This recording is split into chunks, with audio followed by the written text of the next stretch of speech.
I'm author and critic David Agranoff. I'm a horror and science fiction author, critic, and researcher. In this podcast, I wanted to provide in-depth interviews and panel discussions with everyone from New York Times bestselling authors to researchers, musicians, and anyone I find interesting. Welcome to Postcards from a Dying World.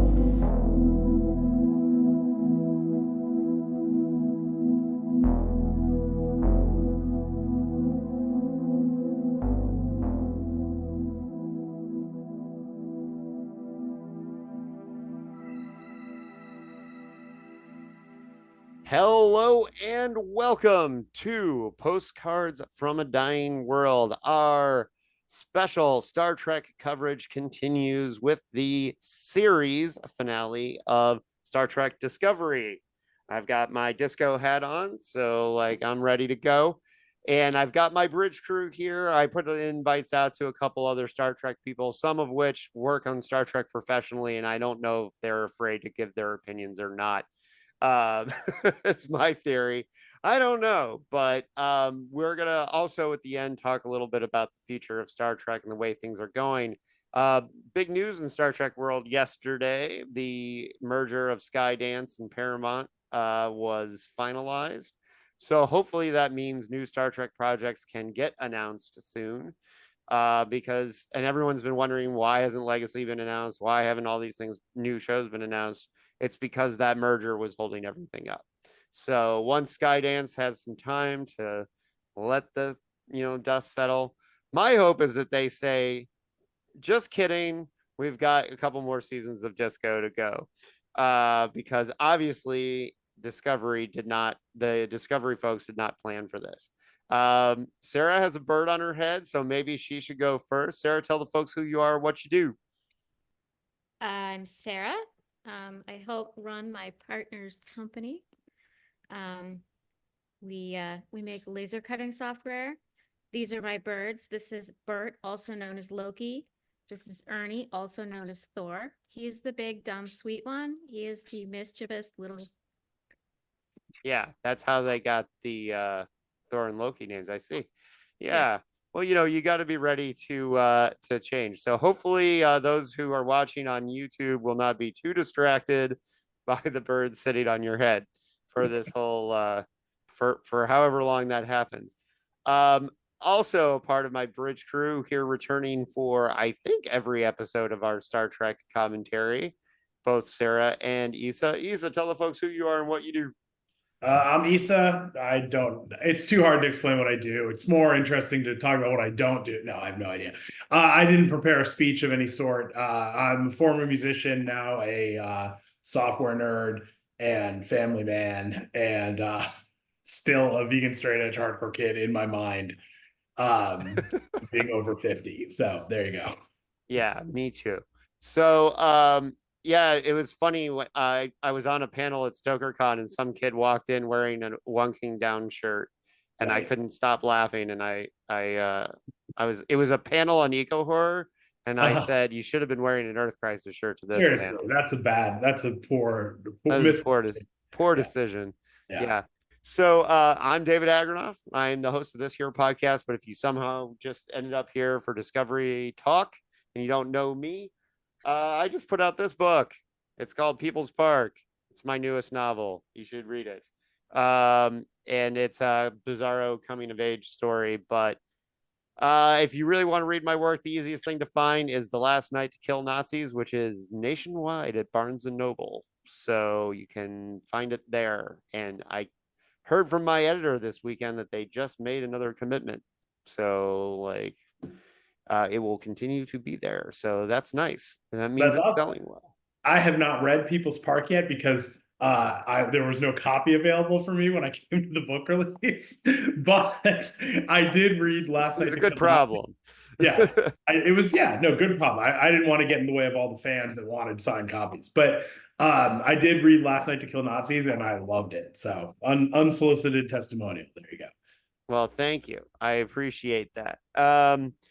So, as we do at the end of every season of Star Trek, my bridge crew here, often sometimes joined by others, we talk about the completed season of Star Trek, and we give our thoughts, feelings, and emotions in relation to it. But we'll give our initial spoiler-free thoughts, and then we will go full spoilers. But we're gonna go around first and just give an initial like yay, nay, or whatever with as much as we want to say without spoilers, and then we're gonna get into it. We're gonna talk about it, and I know people love to talk about Star Trek and listen to other people talk about Star Trek. So hey, and didn't you go to Vasquez Rocks recently? Didn't I you? did, yeah. Yeah. So you went to the arena fight. Like, who did you go with, Marie? No, a friend from Australia was in town, and I took her. She's a Star Trek fan. She was on the panel once. Oh yeah, Anna. that's right. It was on our Yeah. lower decks. Yeah, you guys should have like stood in the arena positions. I saw someone else recently post that picture, and I was like, we probably should have taken that picture, but You should have. Yeah, I'm we'll disappointed. Photoshop it together later. I'm gonna start with Sarah, now bird free on her head. But Sarah, what were your initial feelings after watching the last episode of Star Trek Discovery? Spoiler free. I mean, does it count as a spoiler to mention that an epilogue existed in the I think everyone knows that the epilogue existed. Yeah. Okay. Yeah, I think that, the presence of the epilogue may be so much sadder because I was sad when I found out, over a year ago, I think, when they announced it, that this would be the final season. But I hadn't really felt the loss of those extra 2 seasons until that epilogue, because it really, because of the things that they did with the characters and where they end up, it made it glaringly obvious that we missed out on 2 years of additional character development with all of these characters that we've come to love for all of these seasons. And it actually made me angry for the first time. It's just sort of like 100%. misdirected anger at various groups and entities, even including like, why doesn't Jeff Bezos, he watches The Expanse, why doesn't he watch Discovery and just say, hey, I'll bankroll that for fun because it's like the equivalent of me giving somebody $1? Yeah, I know. Well, and it's clear that they were setting up tendrils for the next 2 seasons before, which we'll get to in spoilers. But yeah, Issa, do you have any initial thoughts? So I'm going to be a little controversial here, and spoiler free. If you ask me about the season up until the finale, like first 9 episodes, haven't watched episode 10 yet, holy crap, this was amazing. They fixed all the problems they had with Discovery. I thought, like the main problem being that there were too many characters, and they really pared it down this season. And I thought that made it work so much better, and it was the best season since the beginning, I think. Like I remember liking the first couple seasons a lot. I haven't watched them in a really long time, so it's hard for me to do a season to season comparison. But I really enjoyed this compared to previous Discovery seasons that I liked fine, but didn't love. This was great. So and then I feel very differently about the finale, but we'll get to that in the spoilers. Yeah, I think it was the second best season of Discovery to season 2, which I love. And I'm a big fan of the Red Angel season. The last 2 seasons, I kind of feel like they fumbled at the goal line a little bit with the flash forward to the 900 years in the future, because I thought they reunited too quickly and things like that. I thought they had a chance to have Burnham and Book storyline be like 5-6 episodes before, and Discovery having to make it through without Burnham and realizing how important she was.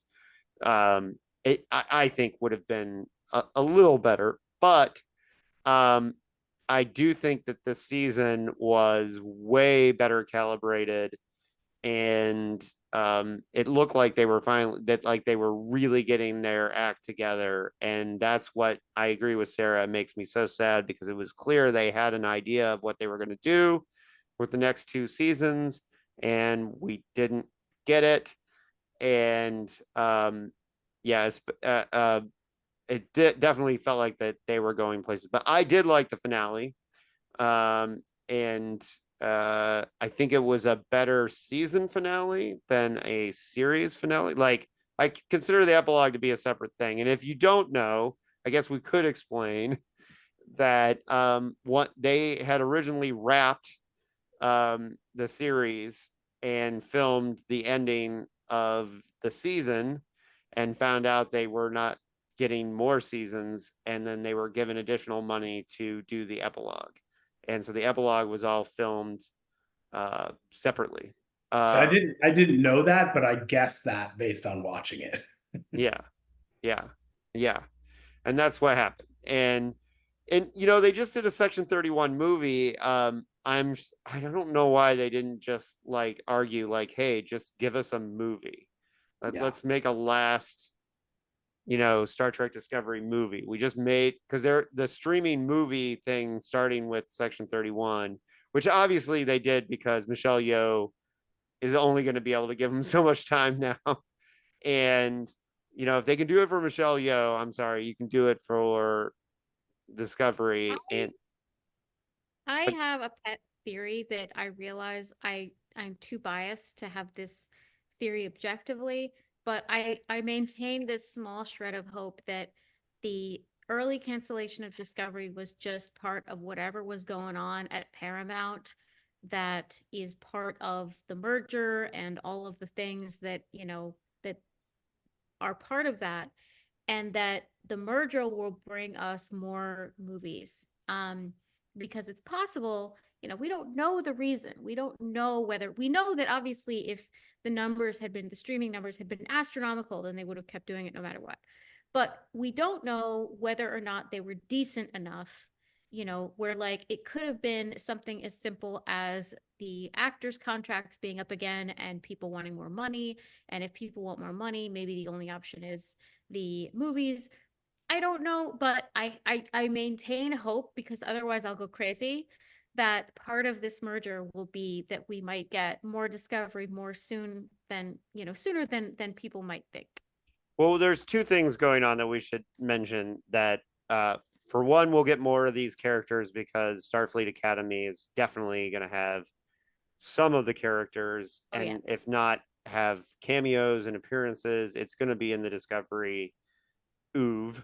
And I think what we do know is you can tell they pared down things, but it wasn't just because they were trying to pare down the storytelling. It was definitely clear that they were told to get the budget down a little bit. And you could Yeah. tell because I thought that the budget was actually surprisingly high. Like especially in the last couple episodes, it well, looked like they spent a lot of money on that. I was like, this is they like did, quality but kind if you of recall, there were two bottle episodes in a row. And you may not have noticed because they were very good bottle episodes and they were really well written, but like the one that Face the Strange, all on Discovery, all on set, right? And I think the one after that, whistle speak or whatever. well, yeah, and then you have like, yeah, which was mostly just sets in the woods and whatever. Yeah. But no, there was another one that I thought was like definitely a bottle episode, but I'd have to like look at the list of the episodes again, to which I'm going to when we get going, when we go episode by episode. But I I do think that they were told to get the budget down and they tried, and that's one thing. However, the other thing that we need to mention is that the streaming numbers were great and were the best they ever were for Discovery in season 5. It was a top 10 show in the last season.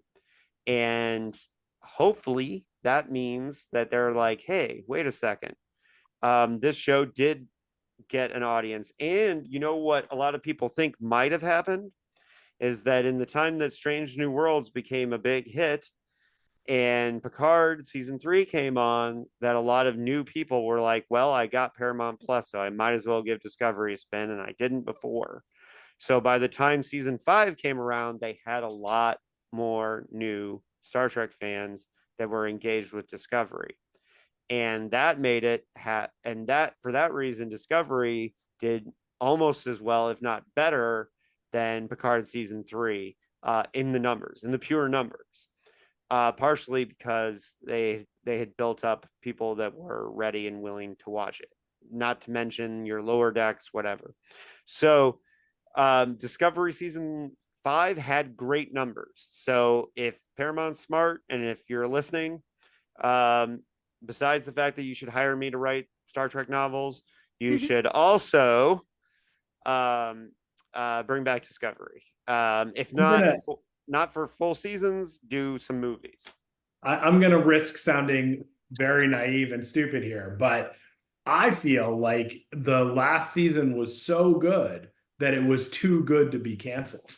Like in a franchise with as much going on as Star Trek, and with all the people involved, you would think, even though the world doesn't work this way, that there's so much of a good thing there that you want to go back to that well. So I'll be surprised if we don't see something. I mean, I wouldn't be surprised if a reversal, yeah.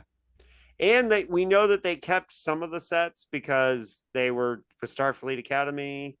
You know, the infrastructure is still there, so they could easily reverse course and do that. And especially if they see the success. And it's not like Paramount Plus has a bunch of screaming successes other than Yellowstone. I mean, they have Yellowstone. They do have that. So one more non-spoiler thing I want to say. This is a technical thing, totally has nothing to do with Star Trek, but the Paramount Plus app has improved so much since I first started using it. Like this whole season, I was able to do things that, you know, Netflix has done for 10 years. I've been able to stop watching something on one screen and pick it up somewhere else in the same spot where I left off.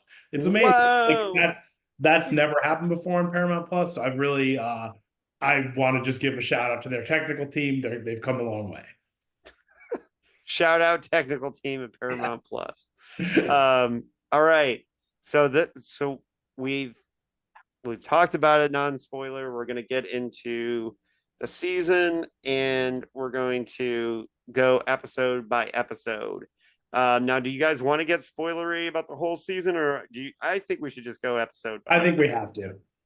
Yeah, it's easier. It's too difficult to think about what is and what isn't a spoiler. Yeah. All right. So Star Trek Discovery season 5 started with Red Directive. And I personally thought the season started great. The first 2 episodes definitely had your kind of Raiders of the Lost Ark feel, but it had that kind of archaeology adventure feel to it, but still had, you know, Star Trek settings, and the action was definitely stepped up. We tightened down a bit on the characters and the things, and I guess one of the first things we should say is the beginning of the mystery. How did you guys feel about how the season kicked off? So it's funny. You watched it more recently. Yeah, it's funny that you said Raiders of the Lost Ark, because I was just laughing and thinking that they went full Raiders of the Lost Ark when the season started. There's this one scene, I think I might be jumping ahead to the second episode, but where they look under the obelisk to find the last clue, and they're like, Maul and Locke didn't find this clue. I just imagine them looking at each other and going, they're digging in the wrong place. Like it was completely Raiders of the Lost Ark. It was great. I thought it took a couple episodes to hit the stride, but I did like it from right away. Yeah. Well, and we definitely should talk about the introduction of well, first, Sarah, did you have any particular thoughts on how the season opened? I was into it. We saw the first 2 episodes in New York at a fan screening. And so it was really incredible to be there because Wilson Cruz and Sonequa Martin Green were there. And everybody was just a huge Discovery fan, like not just a Star Trek fan, but a huge Discovery fan. And just being around that love after, you know, there's so much hate in the community on various internet channels. It was really, really, really, really magical. It was a magical experience. And the first 2 episodes looked amazing on the big screen because there's a lot of action heavy, you know, big spaceship stuff that happens on planets of it flying in and using its shields to prevent like a avalanche or something. And all of that looked amazing. So yeah, I was a little bit like, I had mixed feelings about Rayner because I felt like it was this lovely thing where it was like Michael Burnham is going to give him way more love and attention than he deserves and has earned. And it's going to work out for them because it's Michael Burnham. But in the real world, if you brought somebody like that on to be your number one, he clearly has a problem, with like, I would just assume that he has a problem with women in authority. I would be like, he has a problem with people in authority in general. He's going to be constantly questioning you because he's had his own captainship. He's going to constantly want to sort of dominate each situation. And so I found that sort of like, but on the other hand, I also respected the fact that there was this beautiful symmetry in what happened with her character in the first season of being given a second chance. And I really appreciated that. So it's one of those things where even now I think about it, like, I don't know. I loved it. I hated it at the same time. Right. Well, and Rayner, for those, I don't remember the actor's name, but he played a Cylon on Battlestar Galactica. Oh, that's where I knew him from. I knew I recognized him. Yeah, he was one of the main. He was that first Cylon that they figured out who he was, and they made him sweat it out. Yeah, he. Well, and I should say I had that experience. I watched the final season of Battlestar Galactica, projected at the Baghdad Theater in Portland with all Battlestar Galactica nerds. So I like that season more than a lot of people do because I had the experience of watching with an audience. That's really cool. So I'm sure like the bike chase and all that stuff looked pretty great on the big screen. So on that note, those episodes, the first two episodes, now that I'm remembering what happened in them, it was a little too action heavy for me. Like I definitely prefer my Star Trek a little more cerebral and a little less bike chase. Or crashing your shields into an avalanche to stop an avalanche. They had like a Data Light character, but it was like a reference basically, and then you never saw him again because he died. Yeah. And I was like, I was so into that character coming and doing more shit. It was a very cool thing. Yeah, it was like they had to contractually meet the contractual obligation to mention Dr. Soong. And then they were just like, okay, we're done. We don't have to do this anymore. But yeah, that seemed like that could have been Fred. Yeah, that could have been a much more interesting thread to unravel. Yeah. And so one of the things that happened in the second episode, which we can talk about 1 and 2 together because they premiered together. And Sarah, you got to see them together, which I'm extremely jealous of.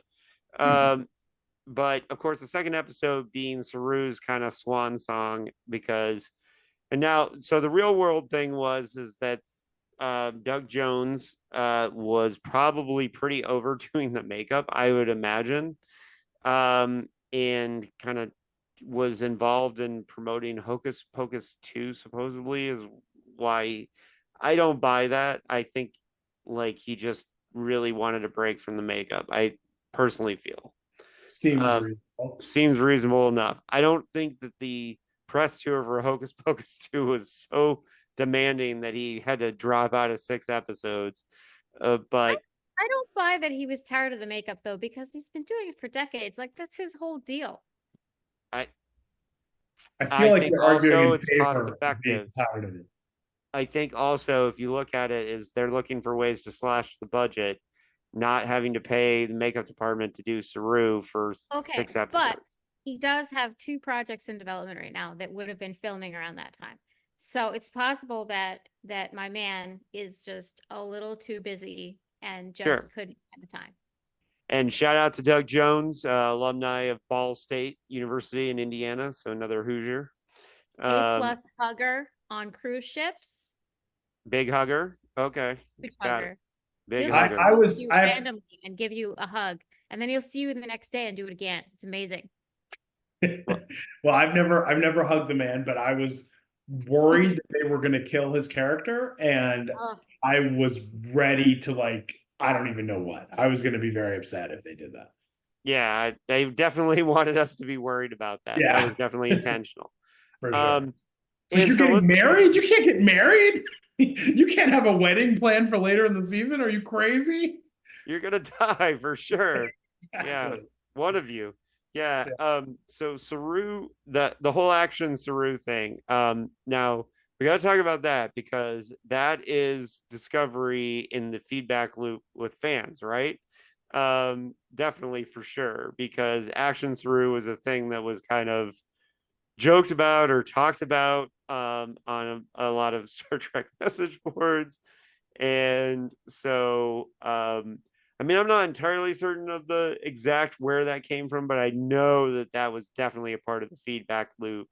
And we've seen Lower Decks do that before, but to see Discovery do that it was pretty awesome, you know, to react to the things the fans were saying, that and to have Action Saru become canon. So I also just I Saru is a great character. And I think we're all pro Saru here, right? I was actually I was thought they were really gonna worried. kill him off and bring him back, like a Search for Spock situation. Yeah.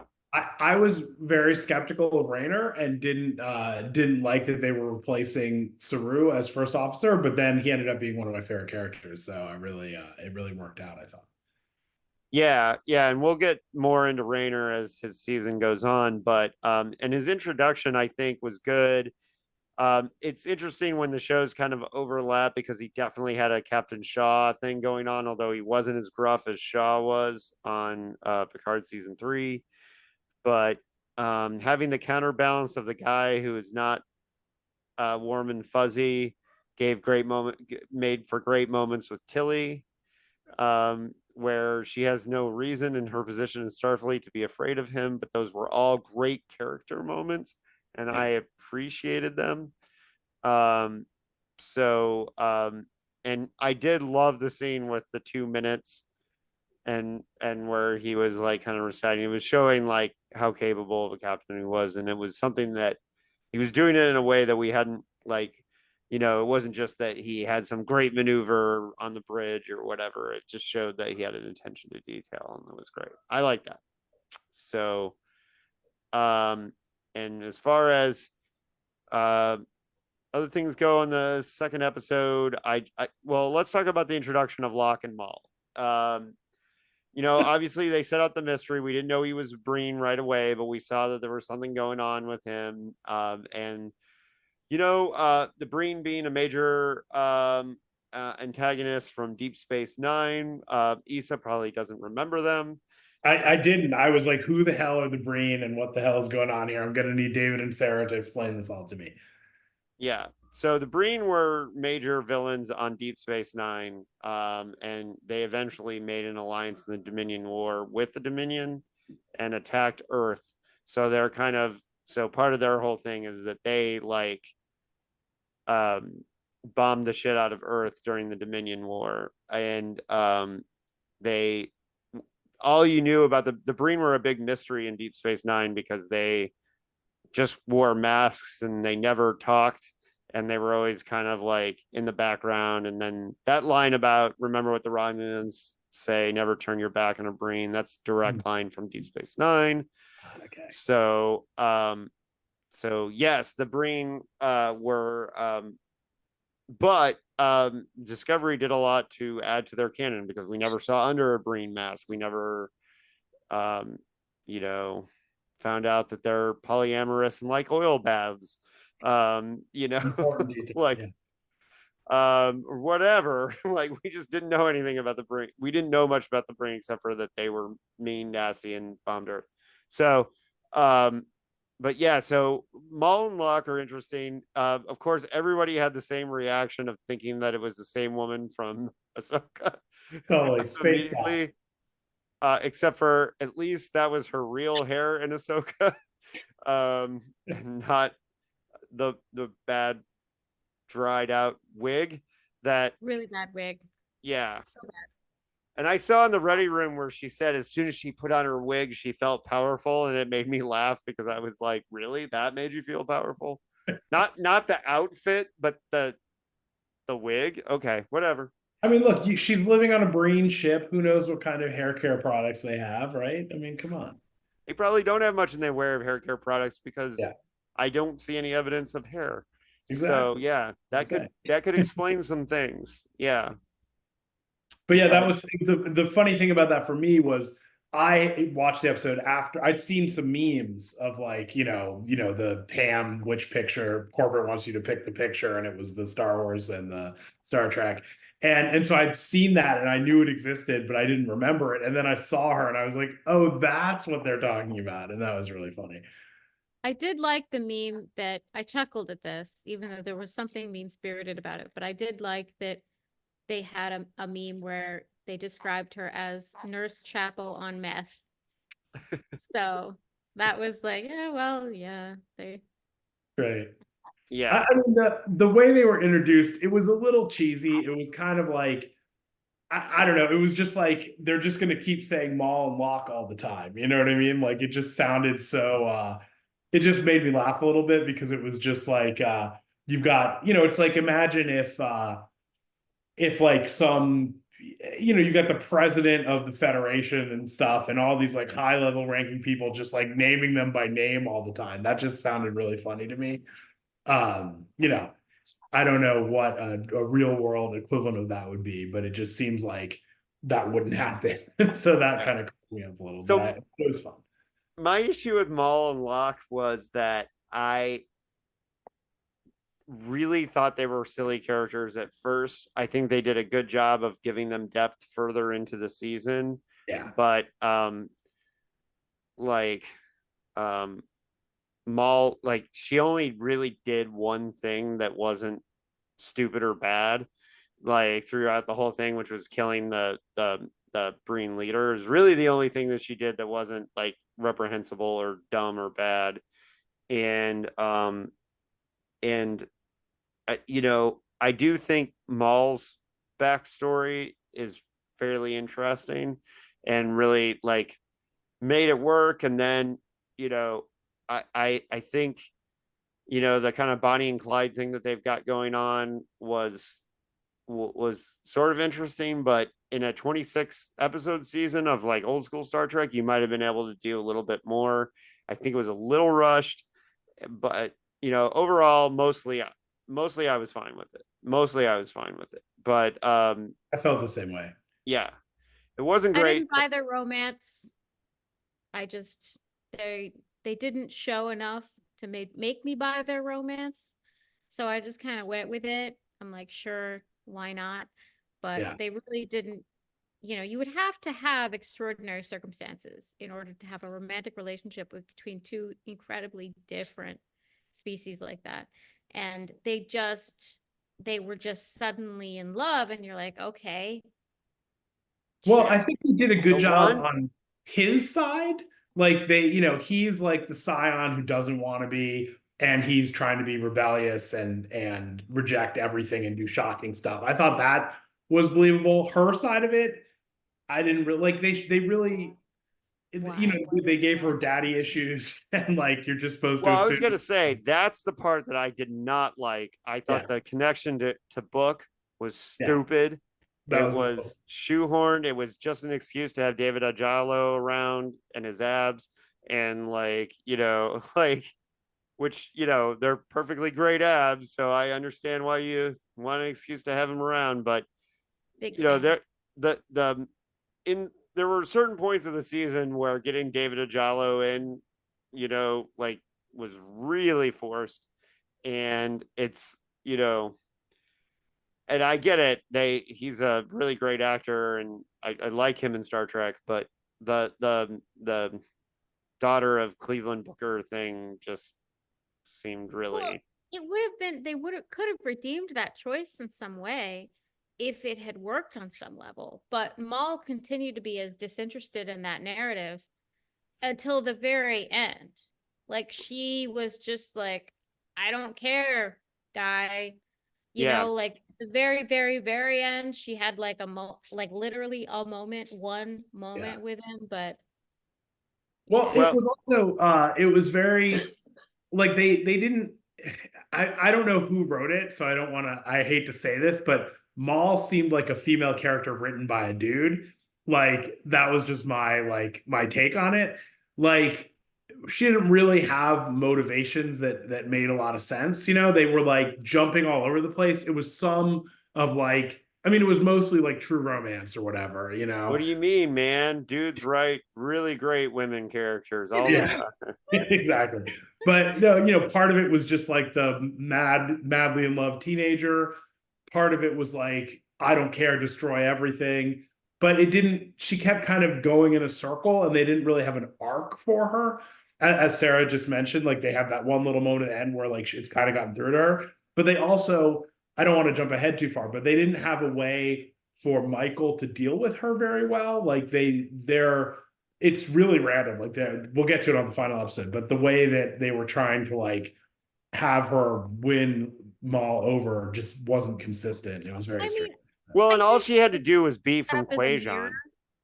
Like, Right. yeah, that would have worked better. I do think it was set up like because Book lost Quajon. If she had been from Quajon, it would have been like, okay, Yeah. I would recognize that draw that he would want to save her by any means necessary. Because But we're it's the sort of only like, two oh, survivors of my Quajon, cousin's so best friend's sister, Eric.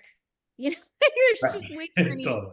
levels of removing. really small universe there. Yeah. Totally. Yeah, you're right. Her just being from his planet would have made so much more sense and been easier to explain and not as, you know, serendipitous. I do think that they were setting her up to kind of be a mirror for how wonderful Michael is, because Michael just continued to take care of that little girl, regardless of how stupid she was. And they're saying some things about Michael as a character by doing that. But at the same time, you're just like, oh, just slap her already. Like, she's so annoying. Well, also there were like I didn't count, but there were like maybe 4 or 5 scenes where they're all just pointing guns at each other. You know what I mean? Like it's like you can't have that scene happen 5 times. It has to happen one time, and then you make some sort of truce or whatever. You know. Oh, one more thing about the way the show started. They set it up to be the classic like MacGuffin split into 5 pieces kind of show. You know, as popularized by like G.I. Joe cartoons or Transformer cartoons in the 80s, where like, you know, the Energon cube has been broken into 5 pieces and we have to send a team to each different location to collect the pieces. And then the 5th episode was like everyone put the pieces together. Like that's like a classic. You have the wrong item. You're thinking of the Weather Dominator from G.I. Joe, which well, G.I. Joe did it and Transformers did it too, not with an Energon cube. I just whatever. But okay, maybe Transformers the Energon cube, but G.I. Joe was definitely the Weather Dominator. No, it was the weather thing. Yeah, for Favorite sure. arc on They, Joe. they had the team that had to go get the heavy water, and they had the team that had to like I don't remember what all the teams did, but you know, you split up and you go get your different things, and you come together at the end and have like the last episode where you put the device together. And so I thought that was the in classic. between episodes still made sense though. Like Yeah. I stopped watching The Mandalorian after season 1 because I realized it's just a side quest show, that his quest or whatever is such a simple task that they're just gonna be filler episodes about side quests. I just could not get into it for that reason. So I did appreciate the fact that even though each episode was about collecting another piece or whatever, it was genuinely about how to get that piece, and that each piece was different and special in some way. Yeah. That was cool. No, for sure. It was very it was just very rushed. The whole thing. I wish this season had so much in it. So I have 2 problems with Discovery, you know, as a whole. One is that they have too many characters and you can't keep track of everyone, and there's not enough screen time for everybody. And 2 is that they have this like 10 seconds MacGruber problem where like they'll like be like, oh, you know, oh my God, they're about to get here. We're gonna get, you know, we're gonna blow up in 5 seconds. Let's have this heart to heart. And they just pause everything that's happening, no matter how dire the situation is, and have these like heart to heart conversations. And it's just ridiculous. But they still did that. Got 10 seconds, MacGruber. Yeah, exactly. And they still did that in this season, but I think they pared it down a little. But they did get rid of a bunch of characters, and the show was so much better off for that, I thought. Well, they didn't get rid of them. They just kind of moved them around so they weren't so they didn't focus on as many characters. There were like 4 characters that weren't in this as much as they usually are, and so it let you focus on a normal amount of characters for a 10 episode. Upset a lot of Discovery fans that I'm sure Owo and Dittmer were kind of sidelined for huge chunks of the season, and you know, and then But yeah, so the third episode, Janal, was the one where they went to Trill and they slowed it down a bit. And it's funny because this was an episode that, you know, I both liked Wilson Cruz playing another character, and then I also wasn't entirely sold on it. So it was weird. I had mixed feelings on it, but I like Wilson Cruz a lot, so I'm gonna give that a pass. So this episode had the funniest part of the whole show that was even more ridiculous than Book being related to Maul, and that was Maul posing as like the religious cult Trill person who could just show up on the planet and like pass the spider off. That was the funniest thing ever. Like oh yeah, sure, that's believable. You just snuck in and fit right in with all these people. Yeah, and you don't even have spots or look like a Trill at all, but sure. Yeah, well, but the time bug was cool. The thing I didn't like about that episode is I thought like the whole like big monster thing just didn't fit with what else was going on. And I understand they're trying to do the test and all that, and like I like Adira as a character, but that whole Gray storyline never worked for me. Same. But it worked this time because it was very minor, and Adira without Gray was actually a great character, and so that was another character that I was so glad was missing. Yeah. And yeah, Gray just never worked for me because I thought the whole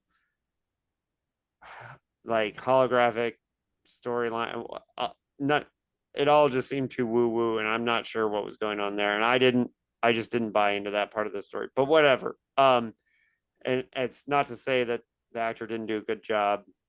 They did. It was fine. It was whatever, but I just didn't do much for me. That was one of, I think, the kind of slower episodes of the season that just didn't have as much propulsion as the rest of it. But yeah. I remember the week that it was on, I was happy enough. You know, it was fine. Any other thoughts on Janal? Like big thoughts on going back to Trill? Any of that? Yeah, so then the next episode was Face the Strange, the one where they got caught in the transporter accident that kept shifting them through time to Discovery. It's interesting because, you know, if you think that's one where if you think too much about it, like what we were talking about before we started recording about Mad Max, like it's kind of ridiculous that you would be shooting apart different parts of the galaxy to wherever like Discovery was.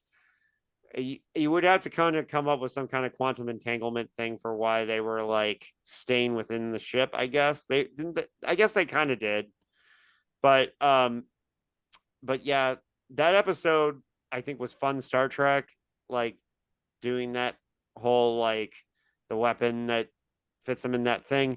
But what you saw was that was definitely a bottle show. That was definitely like we're gonna have Rayner and Burnham be the majority of it. I know they did have to have like Owo and Dittmer, and they had to have what's her name that had died earlier, and that was a little strange too. That whole thing of like, just because I told you that you sacrificed your life, I'm going to believe you, kind of thing was a little weird. But I like that. That to me, that episode was like 10 out of 10. That was when I was like, holy shit, this season's awesome. Yeah, was like, I'm not complaining overall. Overall, I liked the episode. I had fun. It was a fun episode. And what I liked about it was clearly a bottle episode, but it worked. You know, they kept everybody on the set.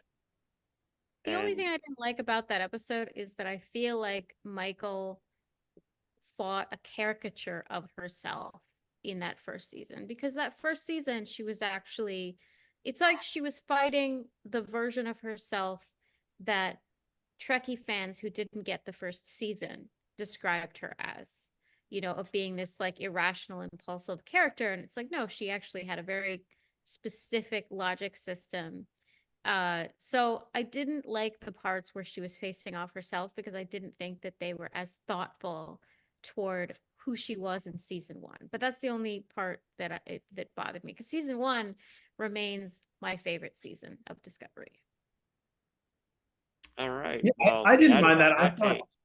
I thought it was a good show Michael's growth kind of moment. You know, like she's completely They, changed. they wanted to show her growth, but I think because they didn't have much time, they made her earlier version such a caricature of herself that they made it too obvious. So I feel like the growth would have been obvious to people who've been paying attention to her character growth, and that they just should have done it in a more subtle way.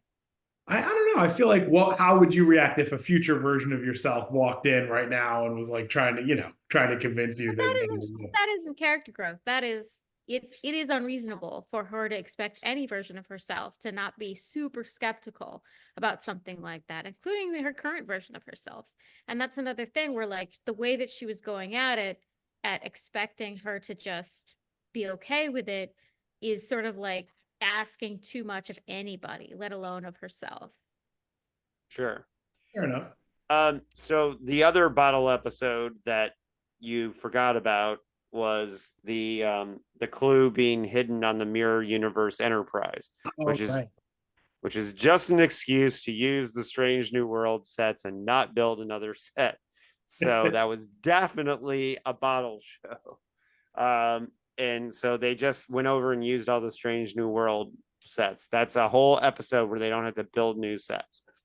That is, and clearly they were saving all that money for the finale, right? And so I'm fine with that because they pretty much made it work. My big problem is I hate the Mirror Universe. I hate all the Mirror Universe stuff. Is my least favorite part of Star Trek. So, like, even the original series one, and like, that's the only one I can pretty much take. But the more you get into the Mirror Universe, the stupider it gets. And like, because logic really, if you want to talk about, yeah, I'm this is my Star Trek version of the flame throwing guitar from Mad Max. I cannot take the Mirror Universe because, especially when it gets complicated. First of all, it's such a Star Trek is a science fictional thing. The Mirror Universe is so fantasy, it's so goofy that it breaks down for me a little bit in that sense. Like, if you have like a kind of a surreal world like Star Wars, you can push me a little bit further with things, but with Star Trek, I expect a little bit more realism, or at least closer to, generally. And the Mirror Universe breaks down for me more and more you get into it. And plus, the idea that Saru was using the Enterprise as like a kind of like resistance ship is fine, but you set up the whole thing with Goatee Spock that he was going to be this leader.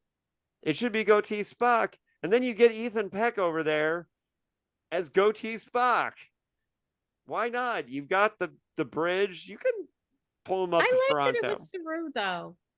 I think Saru and Spock working together is great. Maybe they were. We just didn't hear about it. I'm sure they were, but regardless, yeah. And there were some things with that, and then yes, that was definitely where the episode where they were pointing guns at each other a lot, and that's where they did a lot of the book, like, he was a bad dad to you, but he was a mentor to me. Blah, that storyline. So this episode was a little weaker for me, but it was fine. And it also was the way they wrote Dittmer and Owo off by saying that they were delivering the ISS Enterprise back to Federation headquarters, which is definitely going to be a comic book or a novel. Yeah, which is cool, but I was going to ask you guys about that. When I saw it, I was like, oh, I'll have to ask about this. Is this some side quest we're going to see in another season or another series or something or whatever? Like, maybe, yeah. This makes me mad again because I'm like, maybe all of that was something that's cool that they were going to do in season 6 or season 7. Yeah. And absolutely. So fucking mad again. All right. Issa, do you need to pee? Should we take a break? We can take a break. I'm actually okay. We haven't been on that long, have we? I don't know. I've lost track. An hour. On for an hour. Yeah, let's take a quick break. Yeah. All right. Let me sorry folks at home. All right. Birds have pooped. Issa and I urinated. We're back. I have also urinated. All right. Everyone is dealing with their biological functions. So we're back. So mirrors, I think we're done with. Then Whistle Speak, which was the Prime Directive episode. I think a lot of people didn't like this episode. I like this thought it one. was I great. thought it was good. Yeah. I liked I'm it too. all It for reminded me of a Whistle Speak. TNG episode. Yeah, it was definitely a TNG episode. I thought it was a great Tilly episode. It really showed great growth in her character, and it was good to see her running again. Since we got payoff for all the times her and Burnham did laps of the Discovery. And I thought it was a really great Star Trek episode. So I have very little notes to complain about, because one good positive I have to say is they did a really good job of the sacrifice being kept kind of surprise. Like it was definitely, I didn't see that coming. Like I probably in hindsight it was super obvious, but they didn't telegraph it. Yeah, there was only one part where they talk about, you know, that they lost, you know, the girl that they lost or whatever, where I was like, there's something else, but it was still enough of a surprise. Yeah, that was well done. Yeah. So and then episode 7 is it Irga or Irga? It's Irga, whatever.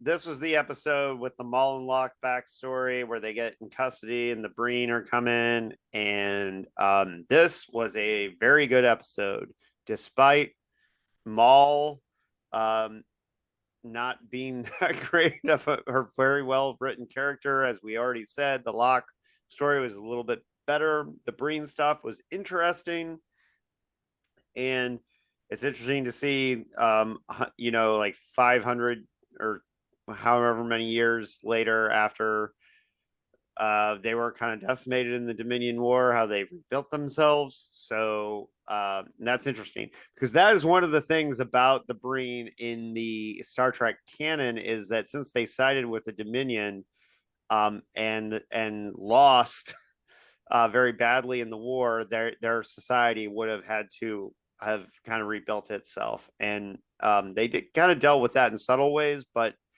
they did, and that was interesting. And it was interesting to see that we got to find out what the Breen look like, and that they're not fully humanoid, or they can take shapes, and there's still a little mystery, but that stuff was interesting. And you should note, Issa, that in the IMDb description of this episode, they say that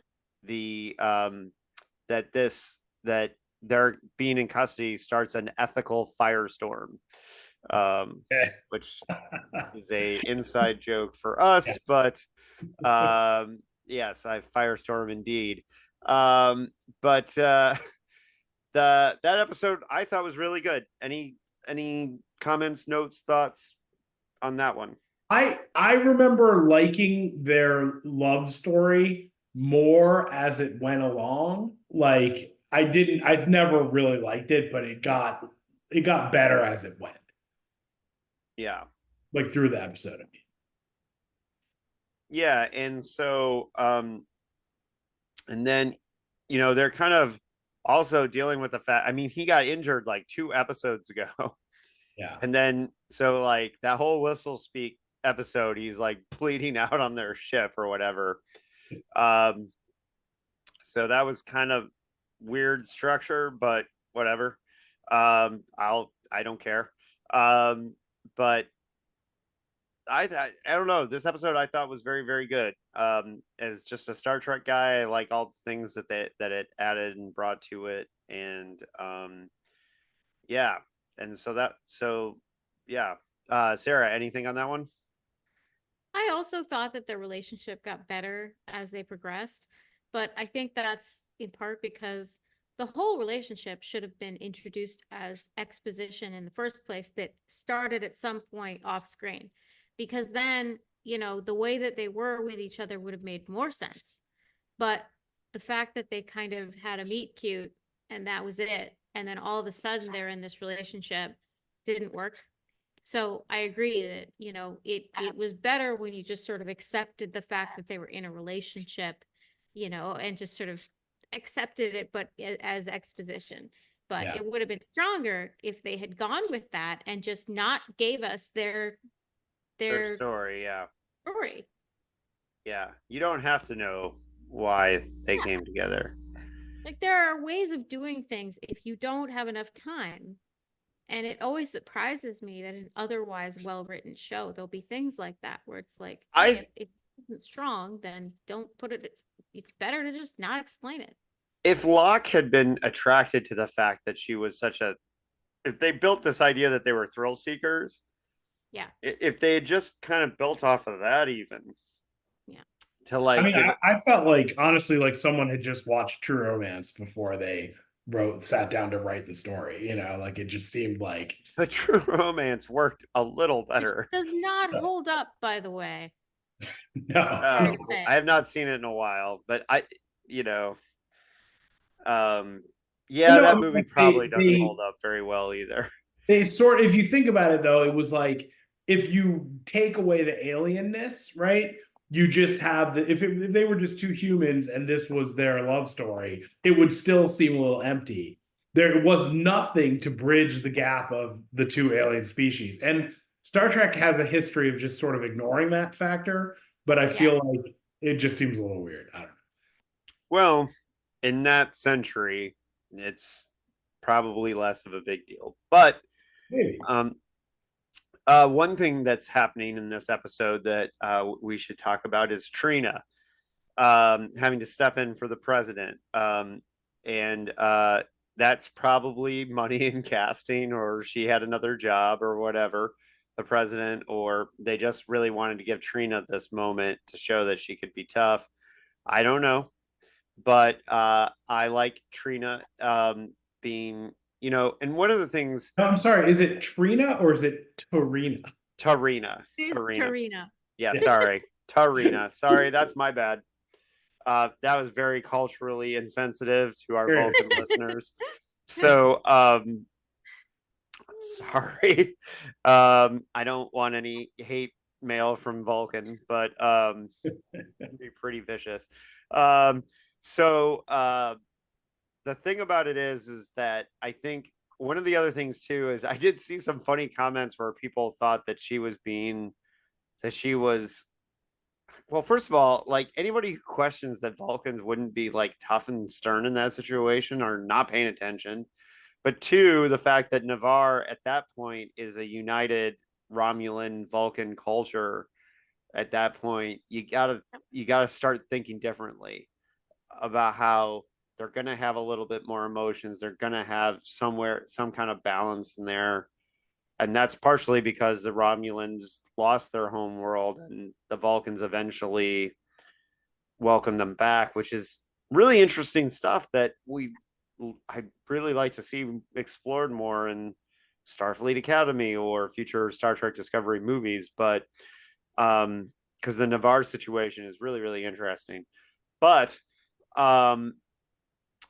her putting on her boss pants and like really like was, I think, one of the best moments of this episode, and really great stuff in the season, and really sets up you know, some moments later that we'll get to with Saru making the decision to put himself in danger. And then you know right away that Saru's worried that she's gonna be like, don't go do it, and she's like, you're the logical choice, you know. And then we've seen her be a badass, you know, and so we know that she can do that, right?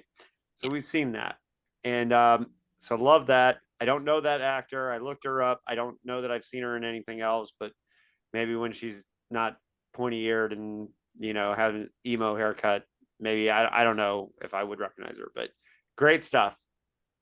A+. Anything else on that episode?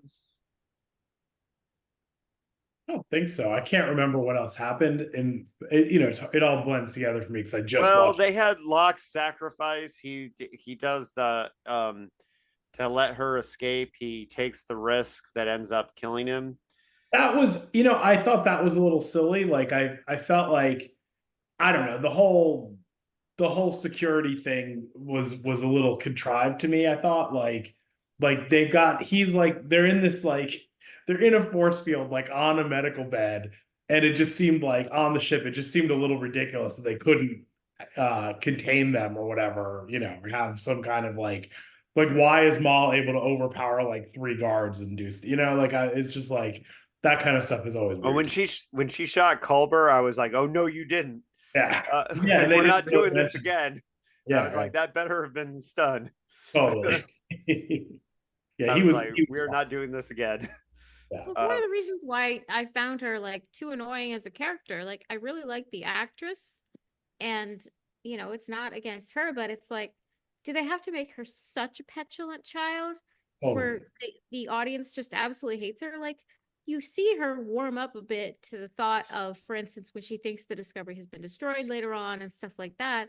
And it really required her to not need so much to get there. And I think it's not unreasonable for her to be, just because she's motivated by love, doesn't mean that she is interested in just killing and shooting everybody around her. Like, it's not enough of character development for me. It's a little too 2D. Yeah, well, that was definitely the weak point through the story. I will say that I was not impressed when I saw a couple interviews with her, that I didn't think some actors, when you see them talk about their characters, you're like, oh, they really get what they're doing or understanding. And like all of her interviews were real surface level. Like, I felt like a badass in my wig. And that might not be her fault. I mean, there might just have not been enough to work with, Well, really, and I'm not saying it's her fault. I'm just saying I didn't see anything that showed that she was like thinking really deeply about what was going on. And I think that, in my opinion, it's one of the reasons why the character I think is not that deep, is that I don't think there was much going on. I don't, and I'm being super judgmental, and you can be mad at me for that, but like, I just, like, Sonequa Martin Green thinks a lot about what Burnham's doing and thinking. And I'm just using 2 examples. Or Mary Wiseman, like, is really like diving into these characters and thinking about, now they've had 5 years to develop this ability, right? Or longer, because Discovery was in production longer than Next Generation in a weird way. But I just didn't I think is one of the reasons I didn't buy that character. But that's just me. I mean, it's possible that because she wasn't given much to work with, she didn't overthink it. But she did come off she was on the cruise that we went on, the Star Trek cruise. And it's funny because we saw her interviewed before we obviously saw any footage from her or knew what character she was playing. And she just came across as like this ADHD as hell stoner. Like, she was sitting cross-legged and her hair was in these little Bjork buns. And she was just very different from the rest of the cast. But I think that's sort of the burden of a guest star. Like, they come on and, it's like being in a little cult that all knows each other and loves each other. And then you're the odd man out. But yeah, it wasn't. None of that surprises me. Guest character that they've had over, years. And it's, she was adorable in a lot of ways, but it's just like, it feels like a missed opportunity because there could have been a lot more there. Sure. Yeah. Yep. All right. And then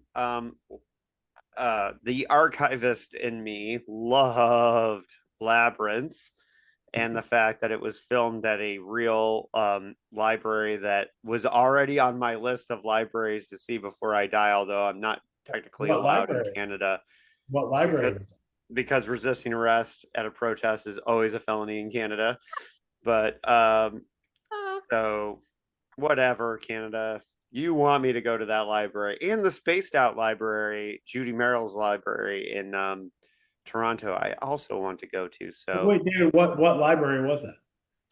It's the archive at the University of Toronto where they filmed that. Like, and they made it look like twice as, they like doubled it in size, but but some of those scenes they didn't dress anything. They just like, and it's very rare that they've never really let anybody film in there before.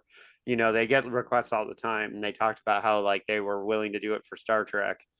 And Obviously. yeah, and then so that's great.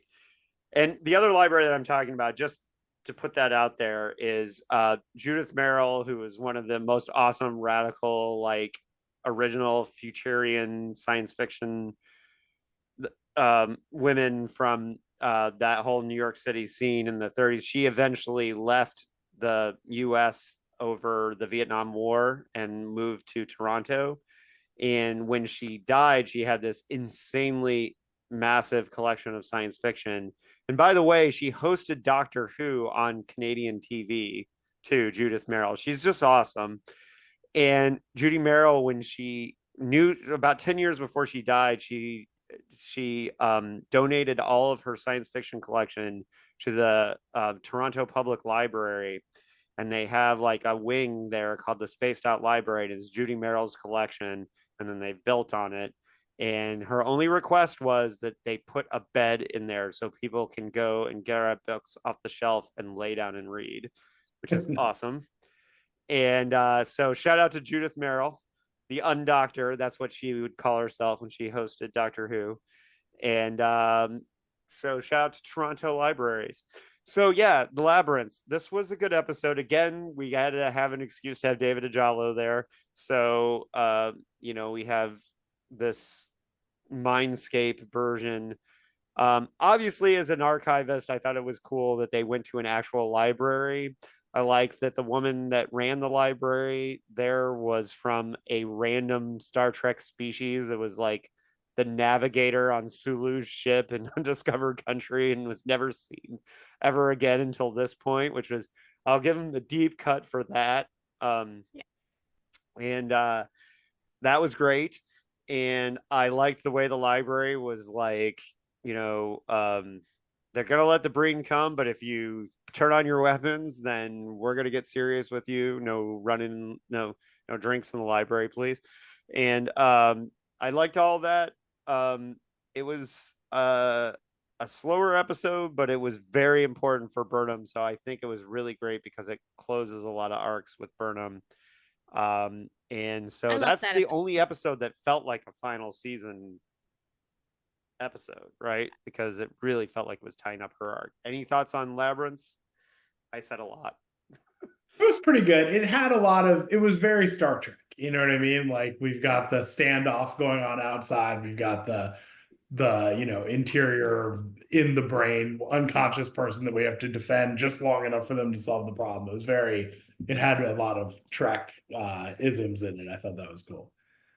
Yeah, and was this the one where Rayner was refusing to sit down at first, and then I think he was standing until the final episode. Till the final episode. Okay, we'll get there, but and then we'll talk about Rayner there. It was very similar because they're sort of two were in a weird area of space, like a plasma storm or two black holes, and we're having a standoff with the same Breen ship again.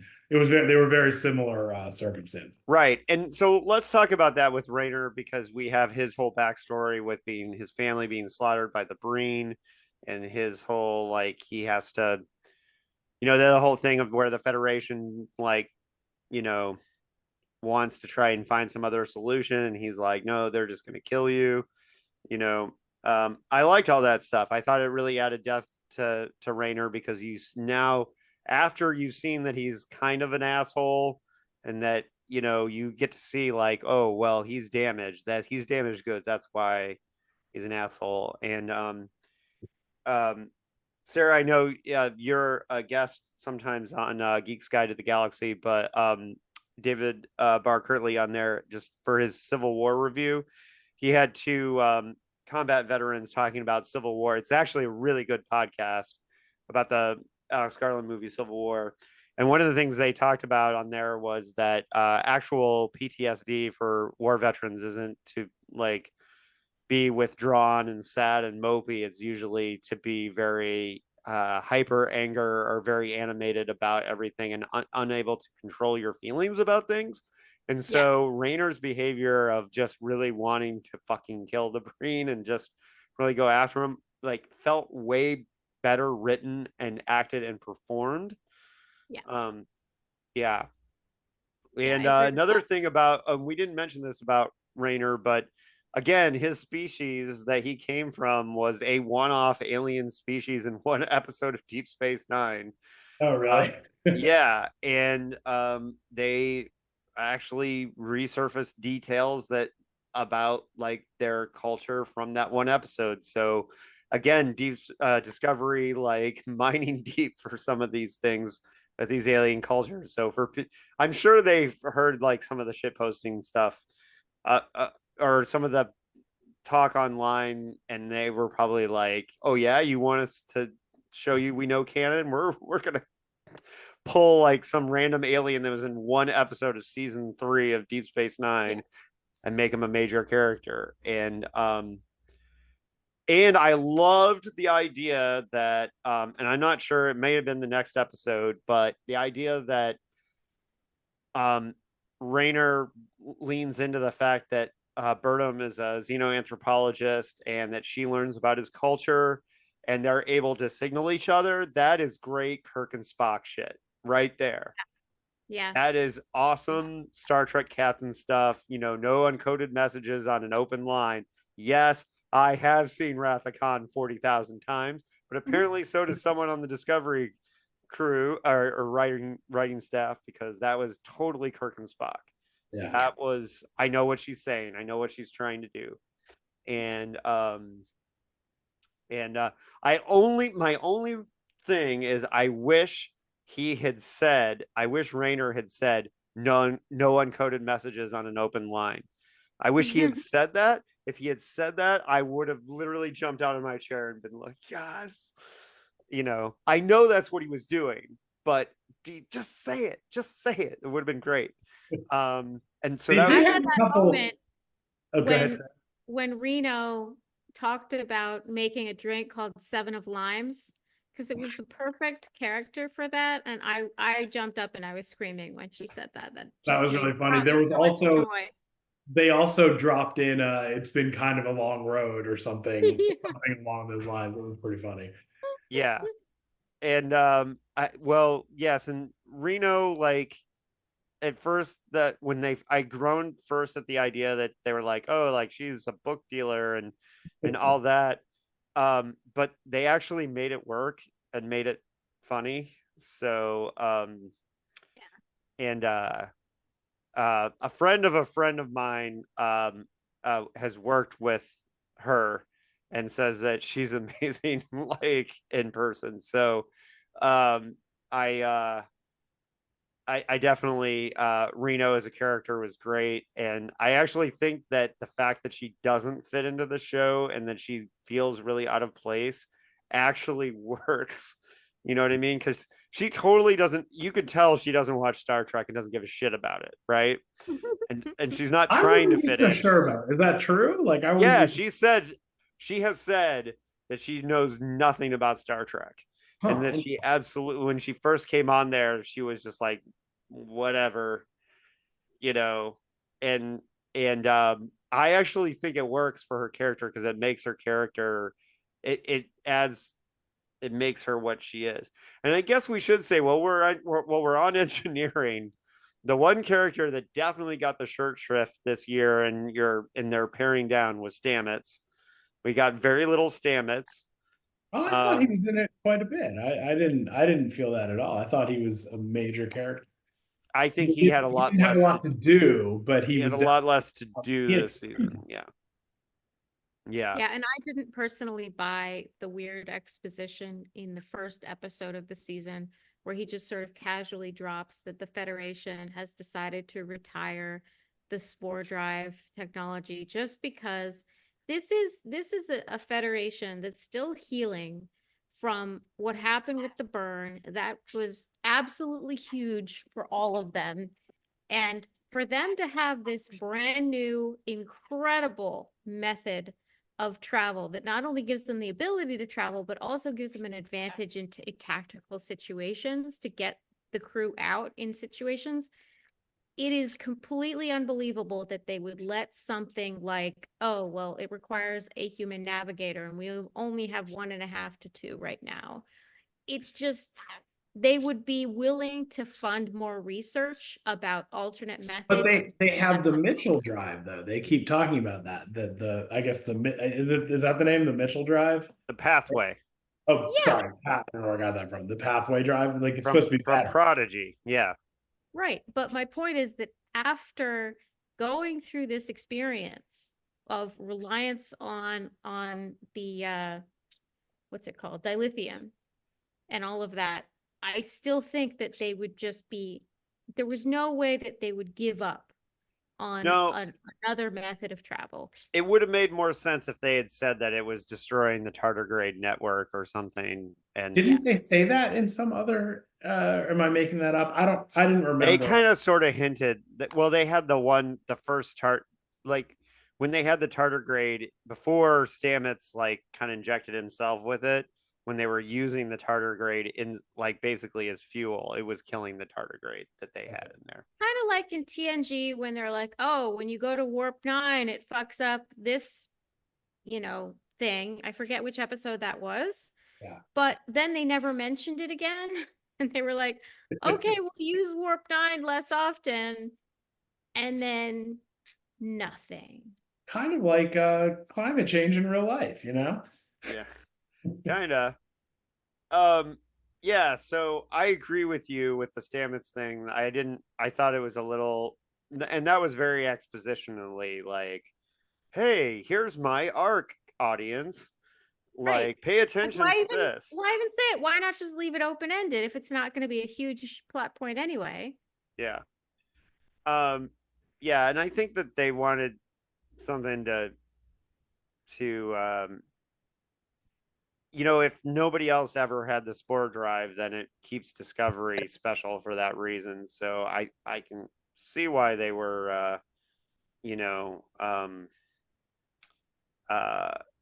I can see why they, I don't know. I can see why they did that in the storyline. On the but back end, I can see why they did it. Yeah. It's just Yeah. that it didn't really work in story. Right. So on that note, let's see. So the last episode, or the penultimate episode of the series, is Lagrange point, and which is a real astronomical term. And so the final clue was hidden between two black holes. I like that we're getting sciencey, and that we're taking the ships to this point. You guys know I complain. I want more like attention to the fact that we're actually in space in Star Trek. So I like that it's between two black holes. There's some really good Tilly moments in this one because she comes up with the solutions. I did like throughout the season the crew sciencing and coming up with solutions was really well done, and I really loved them like, hey, we need to do this, and the way that they showed it was a little bit MacGrubery. Yeah. Yeah. Issa, Did you actually watch the MacGruber series? Did we talk I have about not seen that. It's on my list of things to see. I loved the movie. I've been meaning to watch the show. You got to, because there is about 6 episodes in, there's a scene that I have to discuss with you because but I felt the opposite. I thought the sciencing was very half-hearted. They didn't really put a lot of effort into it at all. It was just like, hey, what if we reverse the polarity? I mean, like literally, it was like as cliche as it could be. Like I was not impressed. Not that Star Trek ever tries like super duper hard, but I feel like other series or episodes have done a much better job than Discovery. Discovery always seems to have like some super quick fix that they can just put together really fast during an emergency situation. Like you have 2 minutes to figure this out.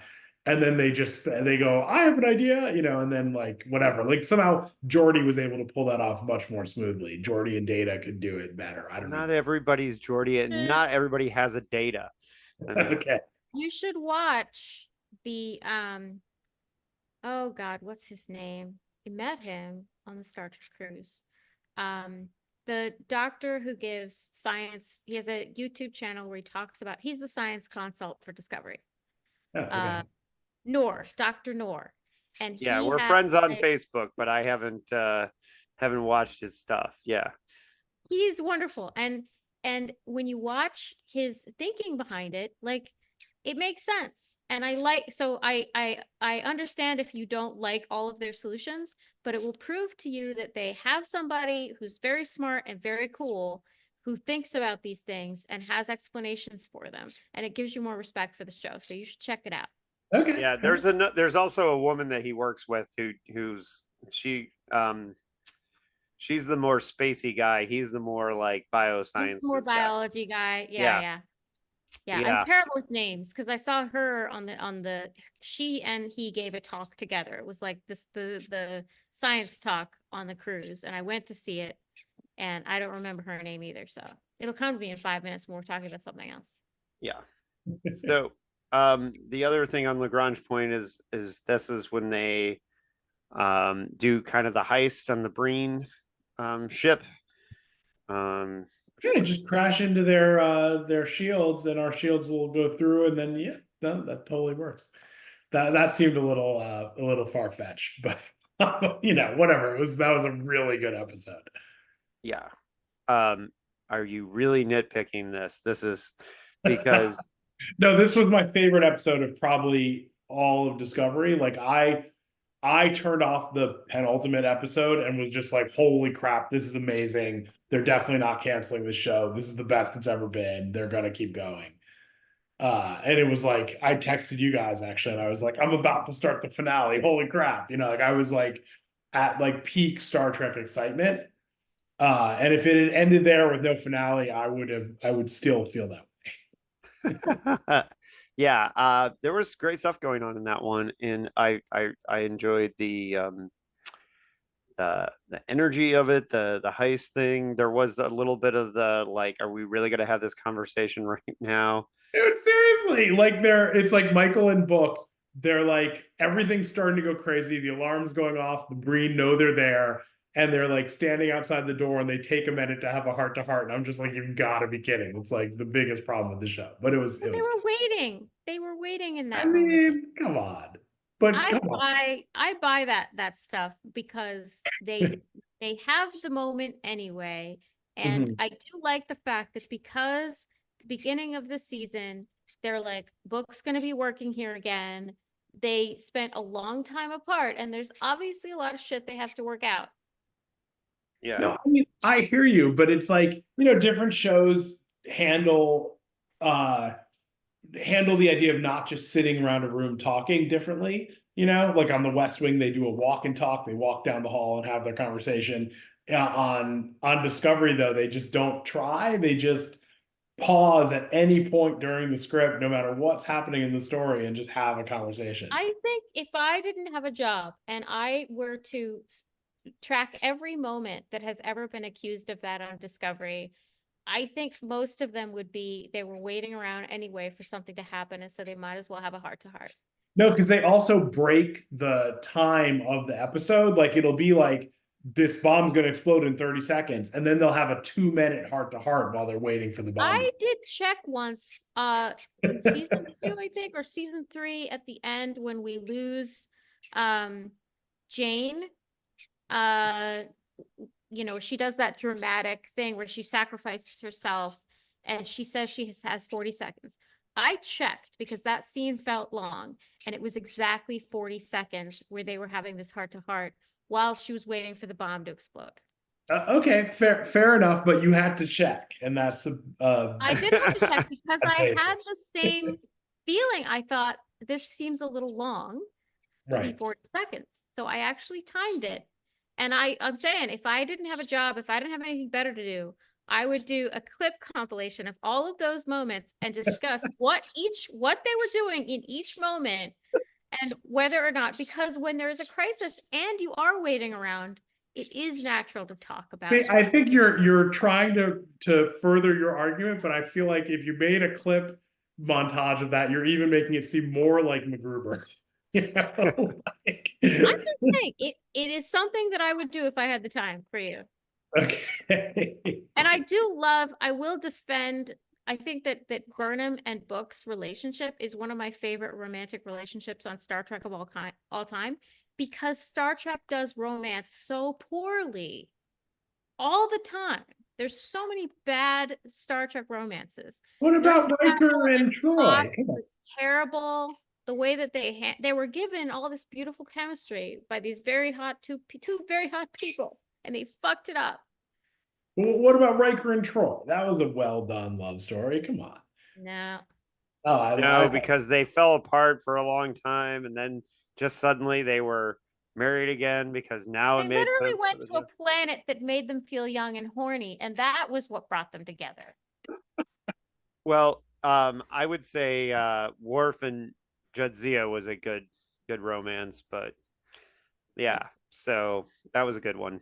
Paris and Balana, I could go with, but a lot of people didn't like that one. Anyways, I guess just the Klingon ones, but I don't know how that happened. But okay, And the bad Lagrange ones were really, really bad, like Chakotay and Seven. Like, was awful, awful. Oh, bad. so bad. Made no sense. I mean, it drove her to be a lesbian. Let's be clear. Yes. So, Lagrange point. One of the other things, I think the device eating the Breens was very funny. And I you know, Burnham deciding to jump in and just follow Maul was a good cliffhanger. It was a good. I mean, this was like, I'm not trying to exaggerate, but this was like best of both worlds good. Like this was like season 3 Star Trek Next Generation finale level of excitement almost. You know, like it was I like, agree with that. I just don't Yeah. understand why you didn't like where it went next with it. Yeah, we'll get there in a second. okay. But I also Rayner sitting down in the chair, and I like that he hit the Yeah. chair because no one's ever done that before. And like I think Rayner like really like that's our captain. We're gonna save her. Like that felt Oh, great.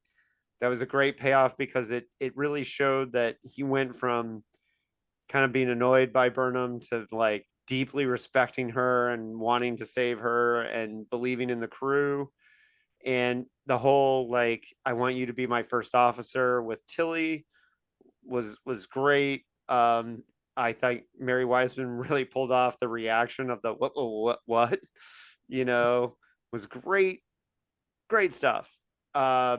And I think Rayner really turned around. And you said Issa, you really liked him as a character, right? I did. I was really impressed. They did a great job. I mean, I agree with what Sarah said at the beginning that it was very in real life, if you were to demote someone and give them that role, you know, the number one role on another ship, they'd have a lot of trouble with it. I felt like that I felt that at the beginning too, but by the end he was one of my favorite characters. I really liked his journey. Him sitting down in the captain's chair was just a perfect moment, I thought, and really just timing wise played perfectly dramatically. It was great. Yeah, and I I feel like like it worked out wonderfully, and it worked out wonderfully because of who Michael is. But I'm just like, you would want to vet somebody thoroughly who's going to be your number one. You want somebody that you know really well, and she just fucking met this guy. yeah. Well, and so the other thing about Rayner, I will say on the Ready Room when Franks talked about how he and the actor that played Rayner had like a heart to heart about what it means to sit in the chair. Would have been great to be a fly in the wall for that conversation. And because he admitted that the actor that played Rayner that he wasn't very knowledgeable of Star Trek, that he'd watched the original series, but didn't really have a. I mean, he admitted he didn't have any idea of like what it meant, the chair, and so and when I did see online people were like, well, why didn't he talk to Sonequa Martin Green about it? And it's like, excuse me, Franks directed the episode. So he was the director, and that's why he had the conversation with him. And yes, one of the reasons why this episode was so great is because Jonathan Franks directed the episode, and he directs a lot of great Star Trek. He knows what the fuck he's doing. And I think that adds to it. I was a little I just, yeah, it was a great episode, and Franks knows how to pace. It's too bad the Thunderbirds movie like torpedoed his career, because I do think Jonathan Franks is a great director. Wait, was he directing Thunderbirds? He directed no, not the Marvel Thunderbirds. The after he did Star Trek Insurrection, his like, because he directed Star Trek First Contact and it made a bunch of money, there was a lot of buzz for him to do a big science fiction movie afterwards. And he got tons of offers. And the movie he accepted was Bill Paxton and Ben Kingsley in a remake of the '64 Thunderbirds.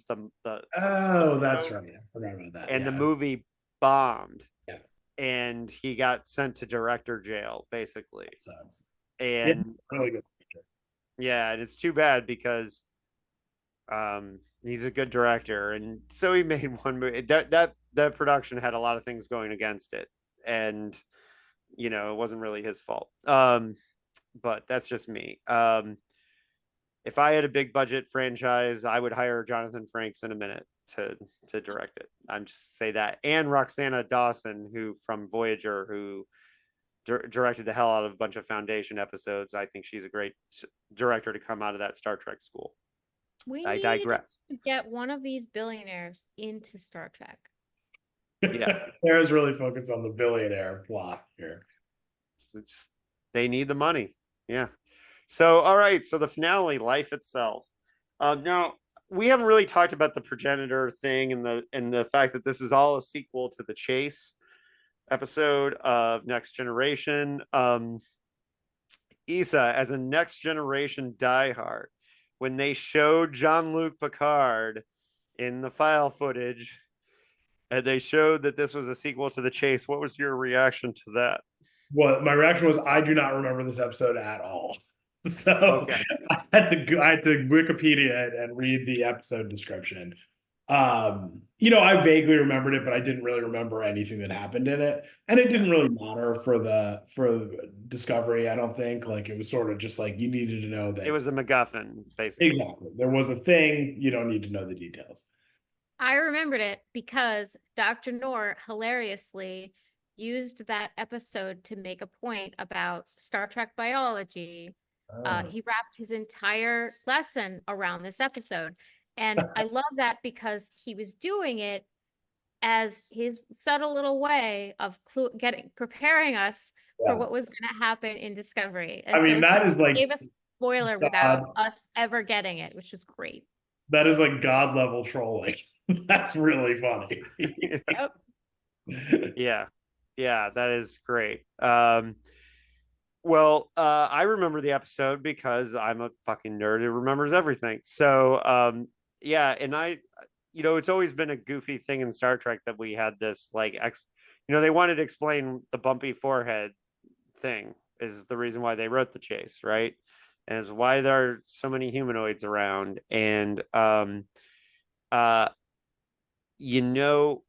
think a lot of people didn't like this idea that it kind of subverted the idea of a Christian or Muslim or whatever version of God. But, and the one thing I don't like about this episode is they kind of undid that by saying it wasn't. I thought that was great. I was so happy with that twist. Like, I thought it was going to be super stupid if they didn't do that. But that was, they didn't telegraph that. That was another one that they, yeah. I'm not saying I wasn't fine with that, because the whole other thing is by saying we don't know who made it.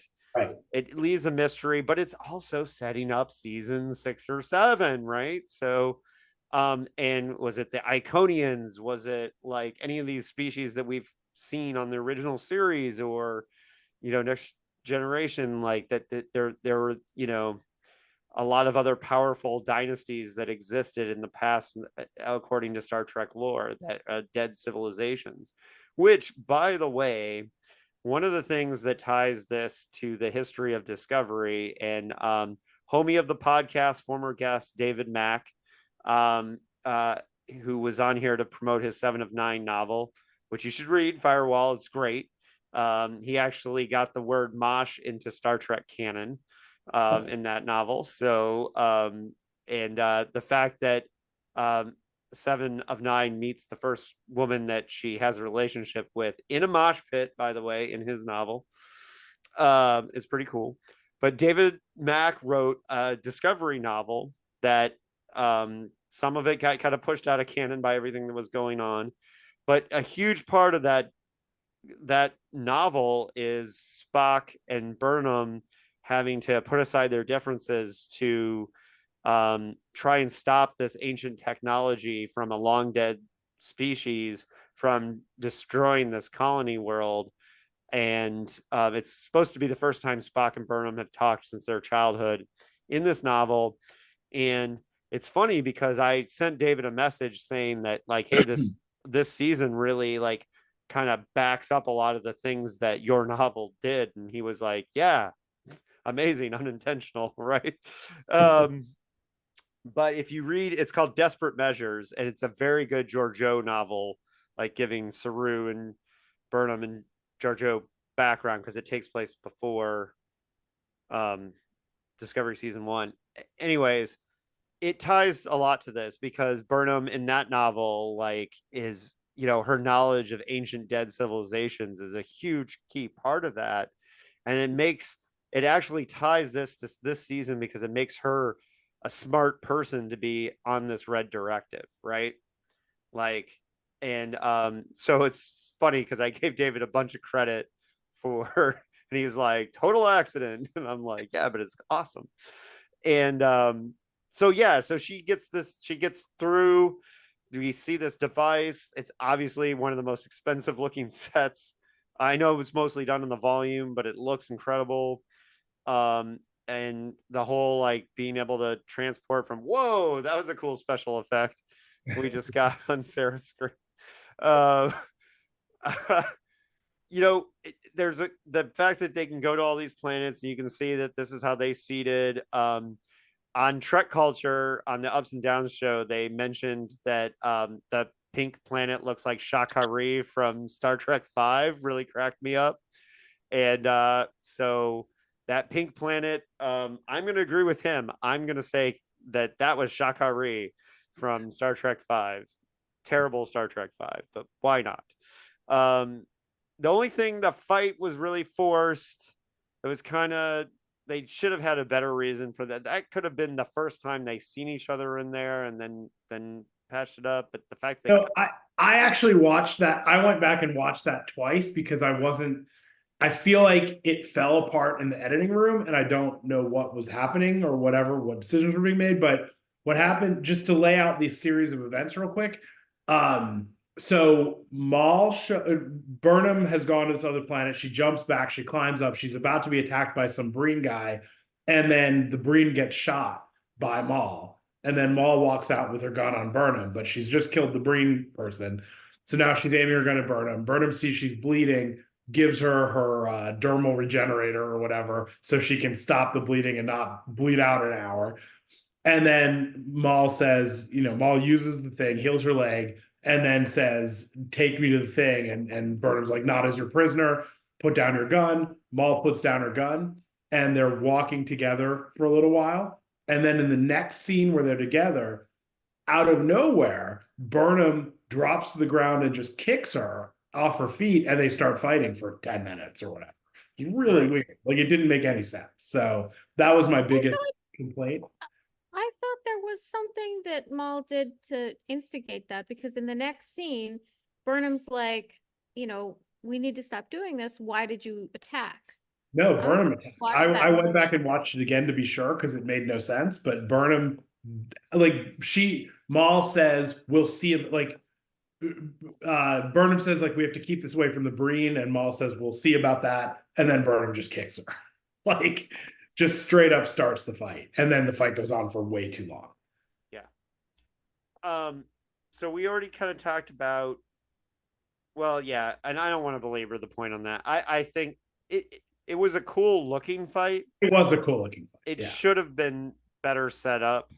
Even if they just had that entire fight happen when she first got there, it would have made more sense. And then, it's that same thing. You can point your guns at each other and then decide to stop pointing your guns at each other and have a truce one time. Yeah. You know, you can't do it 5 times in a season. Yeah. And so I mean, there's pluses and minuses to all that. I mean, it looked really cool. I like the idea that they were ending up on different worlds in the fight, and like there was neat stuff. But um, and then when the progenitor shows up, I thought that whole scene was very cool. I liked that. I thought it was a good payoff to the season, and I personally like. I It's a weird decision that Burnham makes to just say, you know, we shouldn't have this. We shouldn't do this. I think that they might have come back to that if they had had more seasons. That, you know, the technology is kind of hanging out by this black hole. Um, uh, Well, but what? So the just to step back a minute, what was silly was why couldn't the scientists have just decided that, 800 years earlier or whatever? Why did we have to hit? Why did they create this whole thing to give to Burnham so Burnham could just decide, hey, we're not ready for this, so I'm going to throw it away? well, no, because what was going on with the scientists is they didn't trust themselves or didn't feel like they had the thing. They weren't the person, and I think the idea was is that they talked to the progenitor too, and they said, you know, we're going to create this test, and then someday we're gonna this is gonna somebody's gonna come. We don't know who, but somebody who solves this, and they should and they should be ready. They should be the person to do it. It doesn't make a ton of sense, but you know, Yeah, well, it just Burnham decided to get rid of it. The scientists seemed like if they knew they weren't ready, they could have decided to get rid of it. Why didn't Burnham say, we're not ready, we're going to kick this off another 800 years or whatever, like. well, I think it would have made more sense if Burnham was like, I'm going to develop a a similar system, so in a few years the next person will have to solve these clues. That's what I thought would have been a little bit better, because that's what I thought she was going to do, that she was going to set up, you know and actually they could have done it where part of tying it to Calypso. Did you ever see the short trek that they were tying to the finale? No, I never See, did. now you got to go watch the short treks. Okay. Because the whole reason why they were doing the ending was to tie it to the short trek. But Wait, what's Calypso?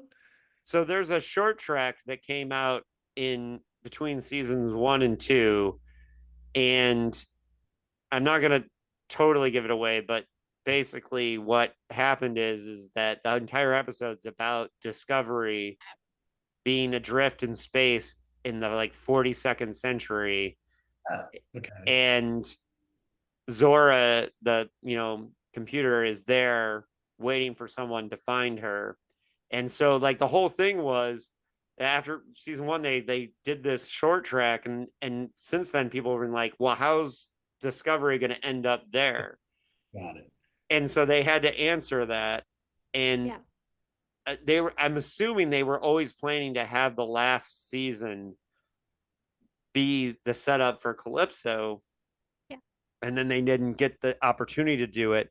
So what I would have done if I was in the writer's room and I got to write that epilogue, what I would have done is had Burnham basically tell Zora, you're going to be the last clue for the next time someone tries to find the progenitor tech. They're going to have to find you. And that's what I thought they were going to do. And the whole time I was sitting there watching, I was like, oh, that's genius. I feel like if they're going to do that, though, that's why they're saving it. Because I feel like if that was part of what they were going to do in the final season, that they have, they wanted to give us a wrap up, but I think they also are keeping that story under wraps in case they get to use it. Because if they were planning that for years, it's important. Yeah. It's funny. I thought something completely different was going to happen at the end. And I don't want to get ahead of where we are in the discussion, but I thought that we do the whole like old Burnham, epilogue thing. And then we'd realize she was still in the progenitors thing. And that was just like one thing that could. We already did that with Enterprise. You can't do that. That's what I thought was going to happen. People would have if you repeat the ending of of Enterprise. Oh, I had actually forgotten that was the end of Enterprise. Like I haven't That it thought was all a holodeck. Yeah. Yeah, I mean, it would have been hilarious if it was like, and Riker standing there, like old Riker, like, Well, there were memes. There were memes about that. Oh, that's funny. Of course, there were memes about that. I managed not to see them, but I'm sure there were. How did I miss that? I look at shit posting all the time. But here's the thing. Okay, so the progenitors show up. They do that whole spiel, like Burnham says no. We're gonna have to let it go. I think the Federation accepted that a little too fast. Stamets being the only one that's like, what are you doing? Seemed a little too easy. Yeah.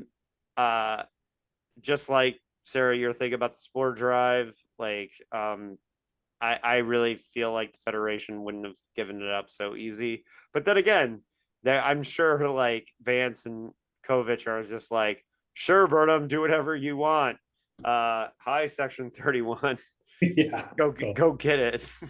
You know, Burnham can say whatever she wants, but okay. And so the last, before we get to the finale, the big twist of Kovic, for some reason having Geordi's visor, and Chateau Picard and Cisco's baseball. Yeah. But the big twist that Kovic is Daniels from Enterprise. This is obviously where we were setting up seasons 6 and 7. They were obviously planning to do the temporal wars and connecting everything to Enterprise, which would have been pretty neat. And it's funny because homie of the show, longtime guest, or several time guest, Brandon Braga, creator of the Temporal Wars. I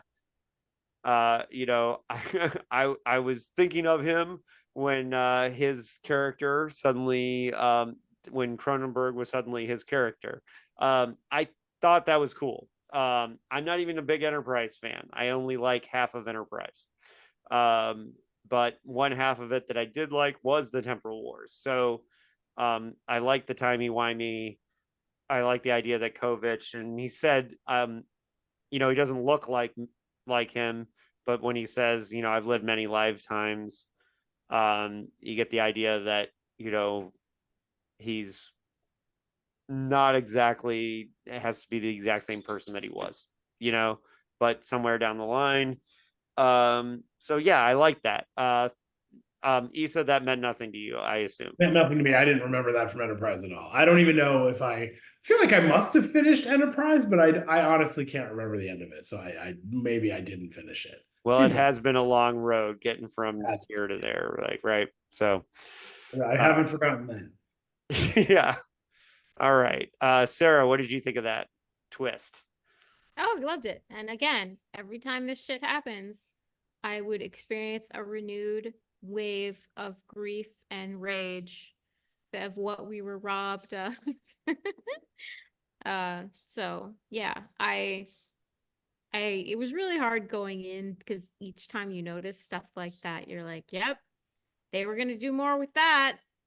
We might not ever have it, but I am hoping that they're holding it and they're gonna use it for something. Yeah, the idea that Discovery and Burnham became like Kovic's personal red directive, and that he'd get them on call every time, like, hey, there's a temporal war disturbance and we gotta get, and the idea, like, since we know that it was the 29th century, a century before, when the temporal wars were fought, like the main front of it started.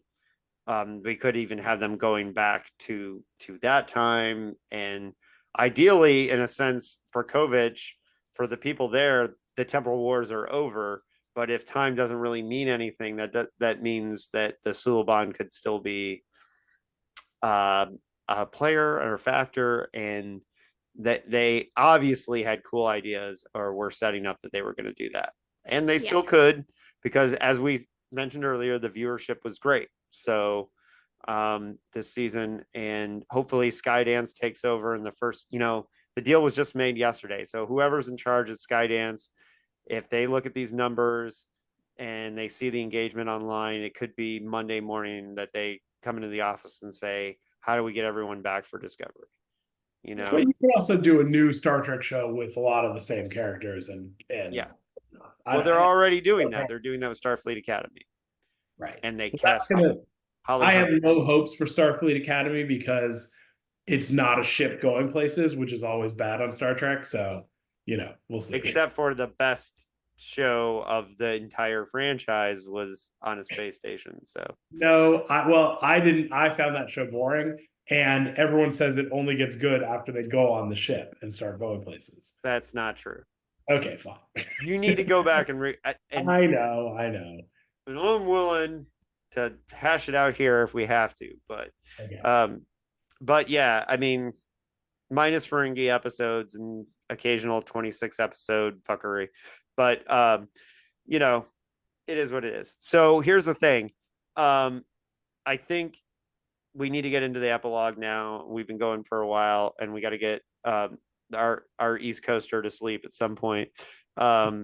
We still have I apologize for yawning several times. A, it's almost my bedtime. B, I'm on a new antihistamine. So, well, you're doing great, Sarah. You look like you're wearing a super comfy robe that would just put you right to sleep too. So yeah, it's very thick. Yeah, it looks very comfy. So let's get into the epilogue. So obviously they didn't know they were going to have to do this. They thought they had the end to a season, and but they didn't. So they had to come back and do this epilogue. I have mixed feelings because it kind of sets in stone where things are going to go, sort of. I mean, if you get everybody back, you could timey-wimey it and talk about how timelines have changed or whatever, to put the risk back into it. And there's still risk there. Like they still have room to kill off a character and bring them back to life, which is one of their favorite things to do in general, Star Trek. My feeling though is if you bring everybody back, I think you have to I think you would have to time split it, and that's one possible future, kind of like they did with all good things, but that's just my personal feeling of it. And I like to believe that Geordi was the captain of a ship called the Challenger, in all timelines. But and by the way, that's what I want. That's what I want novels of, really, is Geordi as captain of the Challenger with his two young kids that we met in Star Trek Picard, and get Geordi as a family man as a captain of the ship. I want that right after all good things, but that's just me. Anyways, so this epilogue, I liked the epilogue. I liked seeing Burnham happy. As I liked their old married couple thing. I liked that I thought that was a really cute touch with the deer that she named Alice, connecting to her Alice in Wonderland thing with Amanda. Yep. And that was a nice touch. And I thought, Book and Burnham both look excessively hot as old people too. So why, that's a thing. But hey, you know what they say, it's the future. They can look as hot as they want. Yeah. My buddy Daryl used to always say black don't crack. So he would always give me that because that is a saying, and they looked great. And that whole storyline was sweet and wonderful. And I liked the whole you dropped wax in my tea thing. I thought they played it great. Their chemistry was awesome. Meeting the son, who's the starship captain that's going to get his first ship, that was great. and believable, and cool, like, you know, that their kid would have some kind of adventurous spirit or whatever. um I thought all that was great.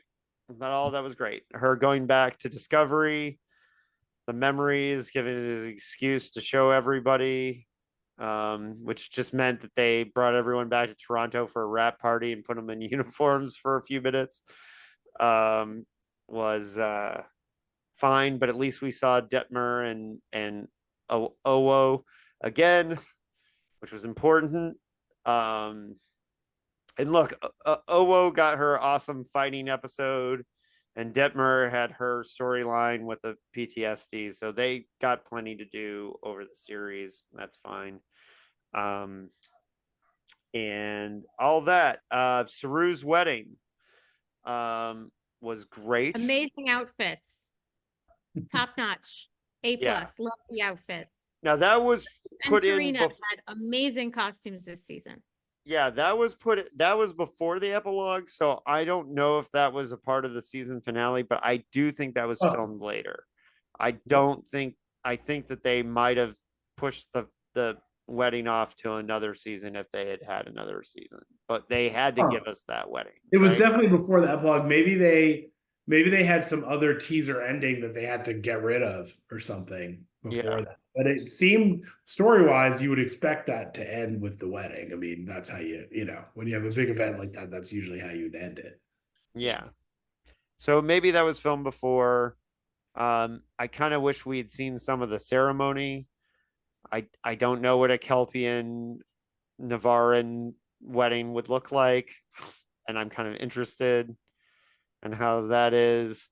I would want the bells from Vulcan, you know. I don't know, you know, how deep down they would have gone, but I would have done that. Half naked priestesses. Yeah, exactly. We've had that like the big muscular Vulcan guys with the bells. Like, come on. Shout out to Theodore Sturgeon, the science fiction writer who wrote Amok Time. The science fiction grandmaster who wrote that episode. And a lot of the stuff about that Vulcan mating rituals and all that were in his original outline that I got at the UCLA archive. So I've seen it. So when I say shout out to him, I mean he really did make up a lot of that. That wasn't all stuff that came later, but DC Fontana fixed a lot of his bullshit, but not that. So yeah, Vulcan wedding would have been cool. We didn't see it. Vulcan Kelpian wedding, we didn't see a lot of it, but at least we saw that they looked awesome and they were one of the best couples on Star Trek, period, in my opinion. So yeah, and so then yeah, the very ending for the epilogue, maybe it didn't. Now we know why it didn't work for Issa.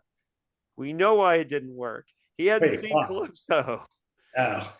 Yeah, because that worked for me because it tied up the Calypso thing that we've been wondering about since season 2. How are they going to tie in Calypso? Literally wondering about this for years. And Calypso you guys stars have better memories of these shows than I do. Like I don't remember anything about the first season, really. You know, like I remember a couple things, but I don't remember the details like that. I'd have to watch it again. So, and also Calypso stars Aldous Hodge, which he's an amazing actor. If you've seen City on a Hill with Kevin Bacon, he's incredible in that show. And the fact that Star Trek got him for like 12 minutes before like he had his star making performances is great. And by the way, Calypso was written by Michael Chabon, who wrote season 1 of was the showrunner for season 1 of Picard, but an incredible writer. So all right, I know what I have to watch next then. Yes. And so for me, the absolute ending worked because it was solving the Calypso thing. And kind of setting that up. And I didn't rewatch Calypso, but when I heard that they filmed an epilogue, I was like, okay, well, they better fucking do Calypso. They better solve Calypso. And so they did, and that was great. Discovery had to end that way, because in the end, we got our Burnham tie-up, but we also got our tie-up for our ship that was here the whole time. And but it also left it open that we can go back to Discovery, and there's that gap, so we can see what happened in between there. But also I hope that it ties into Calypso, because I hope that's an excuse to have Aldous Hodge show up, so David Ajalo and Aldous Hodge can kind of look at each other and be like, whoa, we're awesome actors that, I love, Discovery loves me and Burnham loves you, and here we go. But they yeah, have like a good 30-year period where they can do more stories, so there's plenty of opportunity, I'm sure. Sure. But yeah, as a tie up for the series, I was happy with it.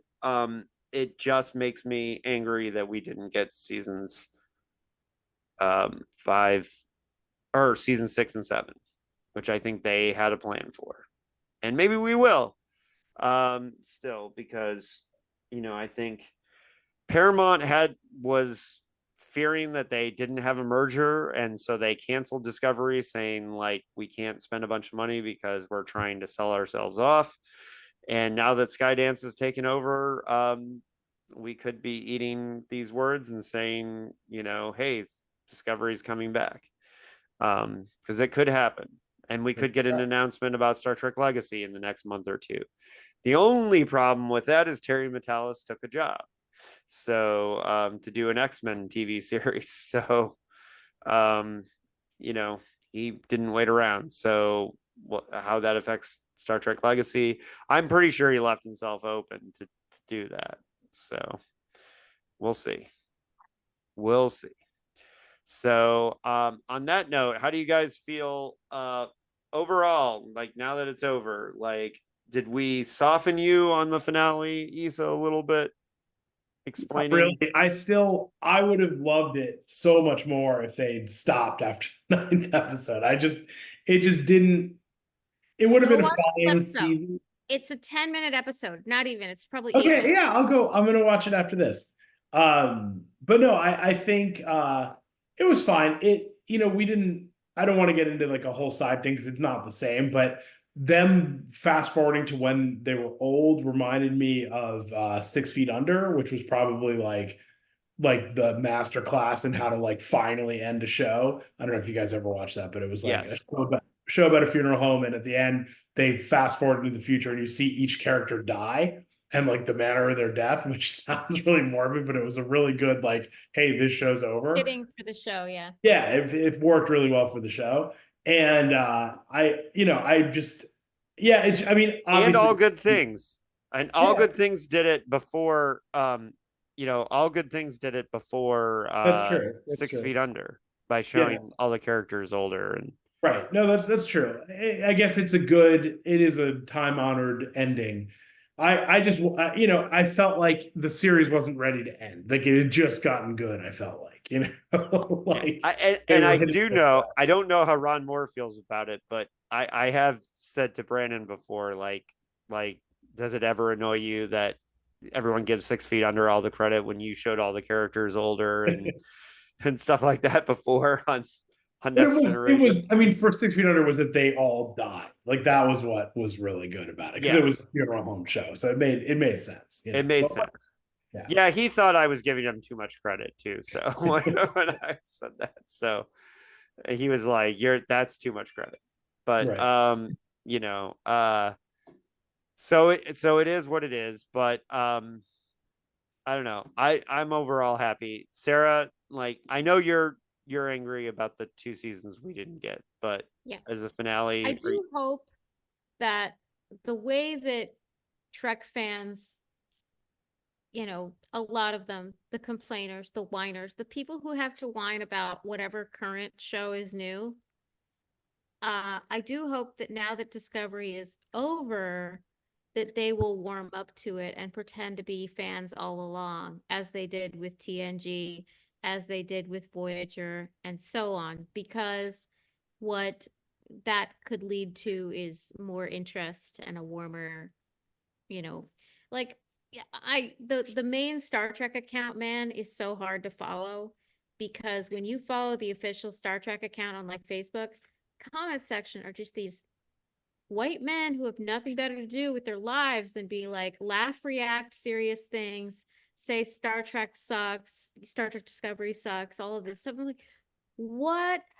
Do you not have hobbies? Do you not have anything better to do with your time? When I don't like something, it just goes away from me. I Yeah. don't pay any attention to it. I'm not interested in it. I don't go around to their groups and laugh at them constantly. I'm like, what is this? I don't understand it psychologically.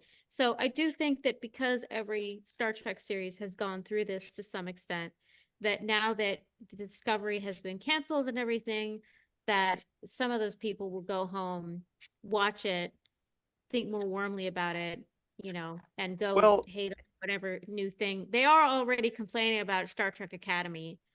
So yeah, and plus, like, give stuff a shot. Like, I didn't totally think that Ghostbusters Afterlife worked, but I still watched Frozen Empire and then was happy because I actually liked it, and I actually thought it was good. And, if I had just like given up that, and I really wanted to like the women Ghostbusters movie, it just I wasn't. love it. It was made for me specifically.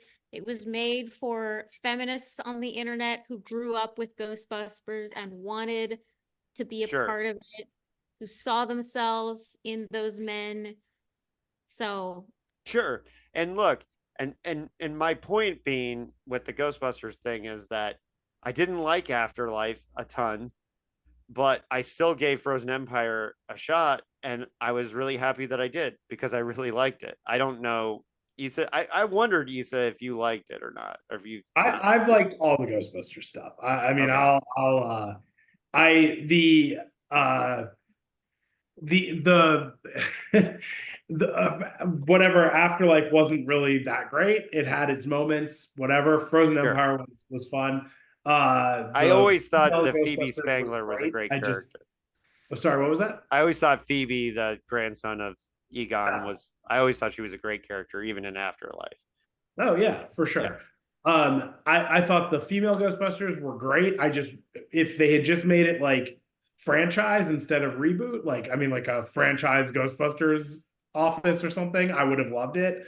I was bummed that it was a reboot. That was really my only complaint about it. I thought it was really funny. I thought it was really good.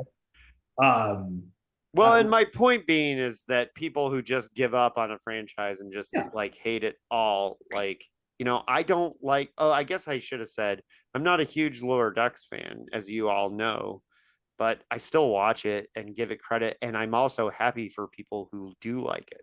Yeah, if you don't like it, that's fine. Like, Yeah, you don't like it because it's a cartoon. I don't like it because they talk fast. And at least they admitted that. I like it, but it also makes me feel old because I'm like, can you just slow down 10% for me, please? Yeah. Right. And that's the point, is that I'm happy for people who love Lower Decks. I'm happy for them, even if I don't like it. And the people who just don't want other people to have fun when they're not having fun is just weird to me. But so on that note, I do hope we get more Discovery. I do hope it's not over, but if this is it, I'm happy. I'm happy with it. I don't agree with you, Sarah, that season 1 is the best season, partially because of how much mirror universe it has. I like the chunk between Star Trek's glam rock. Okay, you just have to accept that it is Star Trek's glam rock and go with it. I'm excited to watch the whole series again. Like, I feel like I don't know if it's my imagination or if it was the pandemic, but it feels like the first season was like 10 years ago. Like, it feels like it was so long ago. It was like 2016. Wow. It was 8 years ago. Yeah.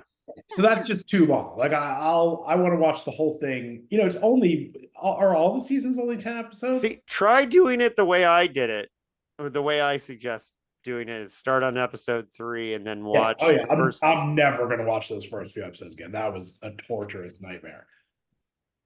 I think you can go back and watch it as a prequel, but I love those 2 episodes.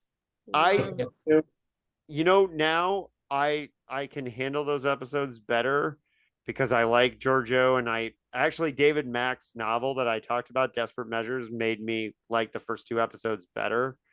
Because when I listened to that novel as an audiobook, and when I was listening to it, it made me interested in the Shenzhou again. So I went back and watched those two episodes, and on their own, the they're not quite as bad, but I still think they work better as a prequel to Discovery, and Discovery starting in episode 3 to me is better.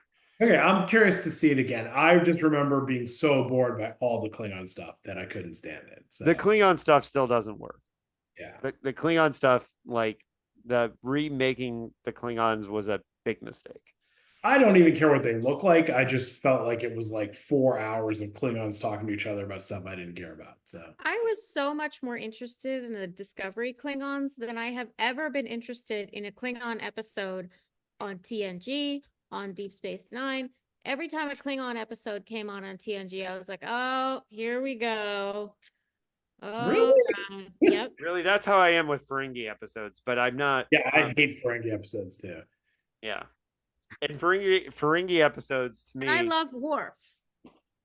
Okay. And by the way, like my buddy Larry and I that I do Dickheads podcast with, even on like Supernatural, when there was a comedy episode, we referred to them as Ferengi episodes. Even on Supernatural. Get your butt back. Anything comedy was a Ferengi episode. I mean, that makes sense. All right, we gotta wrap this up. I gotta also feed the dogs. My bird is regurgitating on my phone. Oh, nice. So on that note, we will be back for I'll probably think Lower Decks is next, or Prodigy, depending upon if they ever release Prodigy season 2. I know it's out July in France, 1st. but July 1st. July 1st. Season 2. July nice. 1st. All right, so we'll be back for Prodigy. Do you know if it's week by week or if they're dumping it all at once? I don't know. Okay. Probably week by week. Okay. All right. On that note, I have a dog grumbling, so I got to go feed that dog. We have 2 new dogs around here, but on that note, they're really demanding right now. So on that note, I think we've said enough about Star Trek. Everyone. I think we'll be back for Prodigy. I really I'm glad we're gonna get more Captain Janeway and Prodigy, especially because of everything that happened with it. On that note, we think we'll be watching it on Netflix, right? Because of the way it felt, or Amazon. Is it Amazon that it fell to? But Paramount did not support it. So on that note, we'll be seeing that. Anybody have any final words you want to say? Anything? Nope. All right. On that note, Discovery, I loved you. I represented for you. And by the way, this hat is for Discovery pre moving to the future, because it's not a 1031A hat. It is a 1031 hat. Yes. So but I have had people look at this and think that it was an actual Navy hat sometimes, because I do live in San Diego, which is a Navy town, which is funny because I've had people double check it a couple times and I'm like, no, it's Star Trek. Oh, thank you for your service. Oh, yes. Sure. Yeah. Well, my laptop bag has a lieutenant's badge from the Enterprise 1701A. So which is not my, but I am a Constitution guy like Terry Metalis. I do like the Constitution class. So I am with him on that. So I do think the movie's Enterprise is the most awesomest ship. It's my favorite, and it will always be. But Discovery was awesome, and I did love Discovery. So shout out to you guys. And I do think Michelle Paradise deserves a lot of credit for in this season, like really drilling down the show to what it needed to be. And that's why it's so sad that they didn't get more seasons. So on that note, Skydance, come on. You took over. Do the right thing. Give us 2 more seasons. You can turn this ship around. Yeah. Don't make me turn this franchise around. Right? So bring Michelle Paradise back and give them 2 more seasons. So yes. And a movie. And a movie. Sure. It can be a streaming movie, but or at least a movie, right? Give us a Temporal War movie. And we want more David Cronenberg. Like, it is so funny that David Cronenberg liked doing Star Trek, right? And it is one of the funniest things that David Cronenberg and Michelle Yeoh had a reunion on Star Trek, because she was never in a movie with him, but she was on the con jury one year. And that is where they became friends, which is really funny that they in the real world, they were the top jurors of the con, like, movie judging for the con movie awards in France one year. And that's how he got on Discovery, is that, like, she was like, oh yeah, I know David Cronenberg, he'll come visit me on the set. And then he was like, sure, I'll be a character in it, I don't care. It's great, because his only other time acting was Nightbreed, right, for Clive Barker. He's not an actor, so it's just cool. I love that. All right, Star Trek nerds, for and yes, if you've listened this far and you're a regular listener to my podcast, I have fallen off totally on my schedule, and I'm going to get back to doing the Science Fiction Hall of Fame. I tried to keep on schedule. My problem was, for the Nightfall episode, I wanted a real astronomer, and real astronomers don't give a fuck about being on my podcast. And so when I try to get them scheduled, they're always like, I've got stuff to do. It's been very hard to schedule a real astronomer to talk about Isaac Asimov. They just don't respect the podcast schedule. I'm sorry. So we'll be back with that. And I've got some episodes planned from people I met at StokerCon. The ultimate panel is coming, guys. My Lisa panel with the 3 Lisas who write about classic women in genre fiction. Lisa Yazik from Georgia Tech, Lisa Love Kroger, her. who wrote Monster She Wrote and co-wrote it, and Lisa Morton, who is 3-time Bram Stoker, 6-time Bram Stoker Award winner, and a Halloween expert. So my 3 Lisas panel is finally happening. Amazing. It's gonna happen. You need a cult jam as well. You're all set. I know. Well, it's great. I'm You- gonna have this. We also and need Issa, an episode about Issa and I fighting about the Mad Max. Mad Max universe. Hey, if people demand it, I'll have Sarah and Issa on to argue Fury Rosa. Yeah. Because- Okay. I feel like it's not much of an argument. It's like you either like a 2-hour car chase or you don't, so. There's so much more to Fury Rosa. You're much so wrong more. on that. You're so Yeah. wrong on that. It's not a car chase divisive- movie. I've That's never Fury learned Road. Drive Issa, and I love it. Okay. Anytime I'm happy to discuss, but I feel like I appreciate as usual, I appreciate your viewpoint, and I feel like we can nicely agree to disagree, even if we don't, but that's fine, All right. Well, Always folks, a pleasure. it was great having you. I missed seeing you guys. We don't have enough Star Trek, because we were doing these very often for a while. And we need to get back on track, Skydance. More Star Trek. Make it happen. Yeah. All right. On that note, Skydance, make it so. Let's fly. Hit it. Whatever is your captain seat kink. Like, just do it. Make it happen. Engage. All right. And see you guys next time. All right. And that's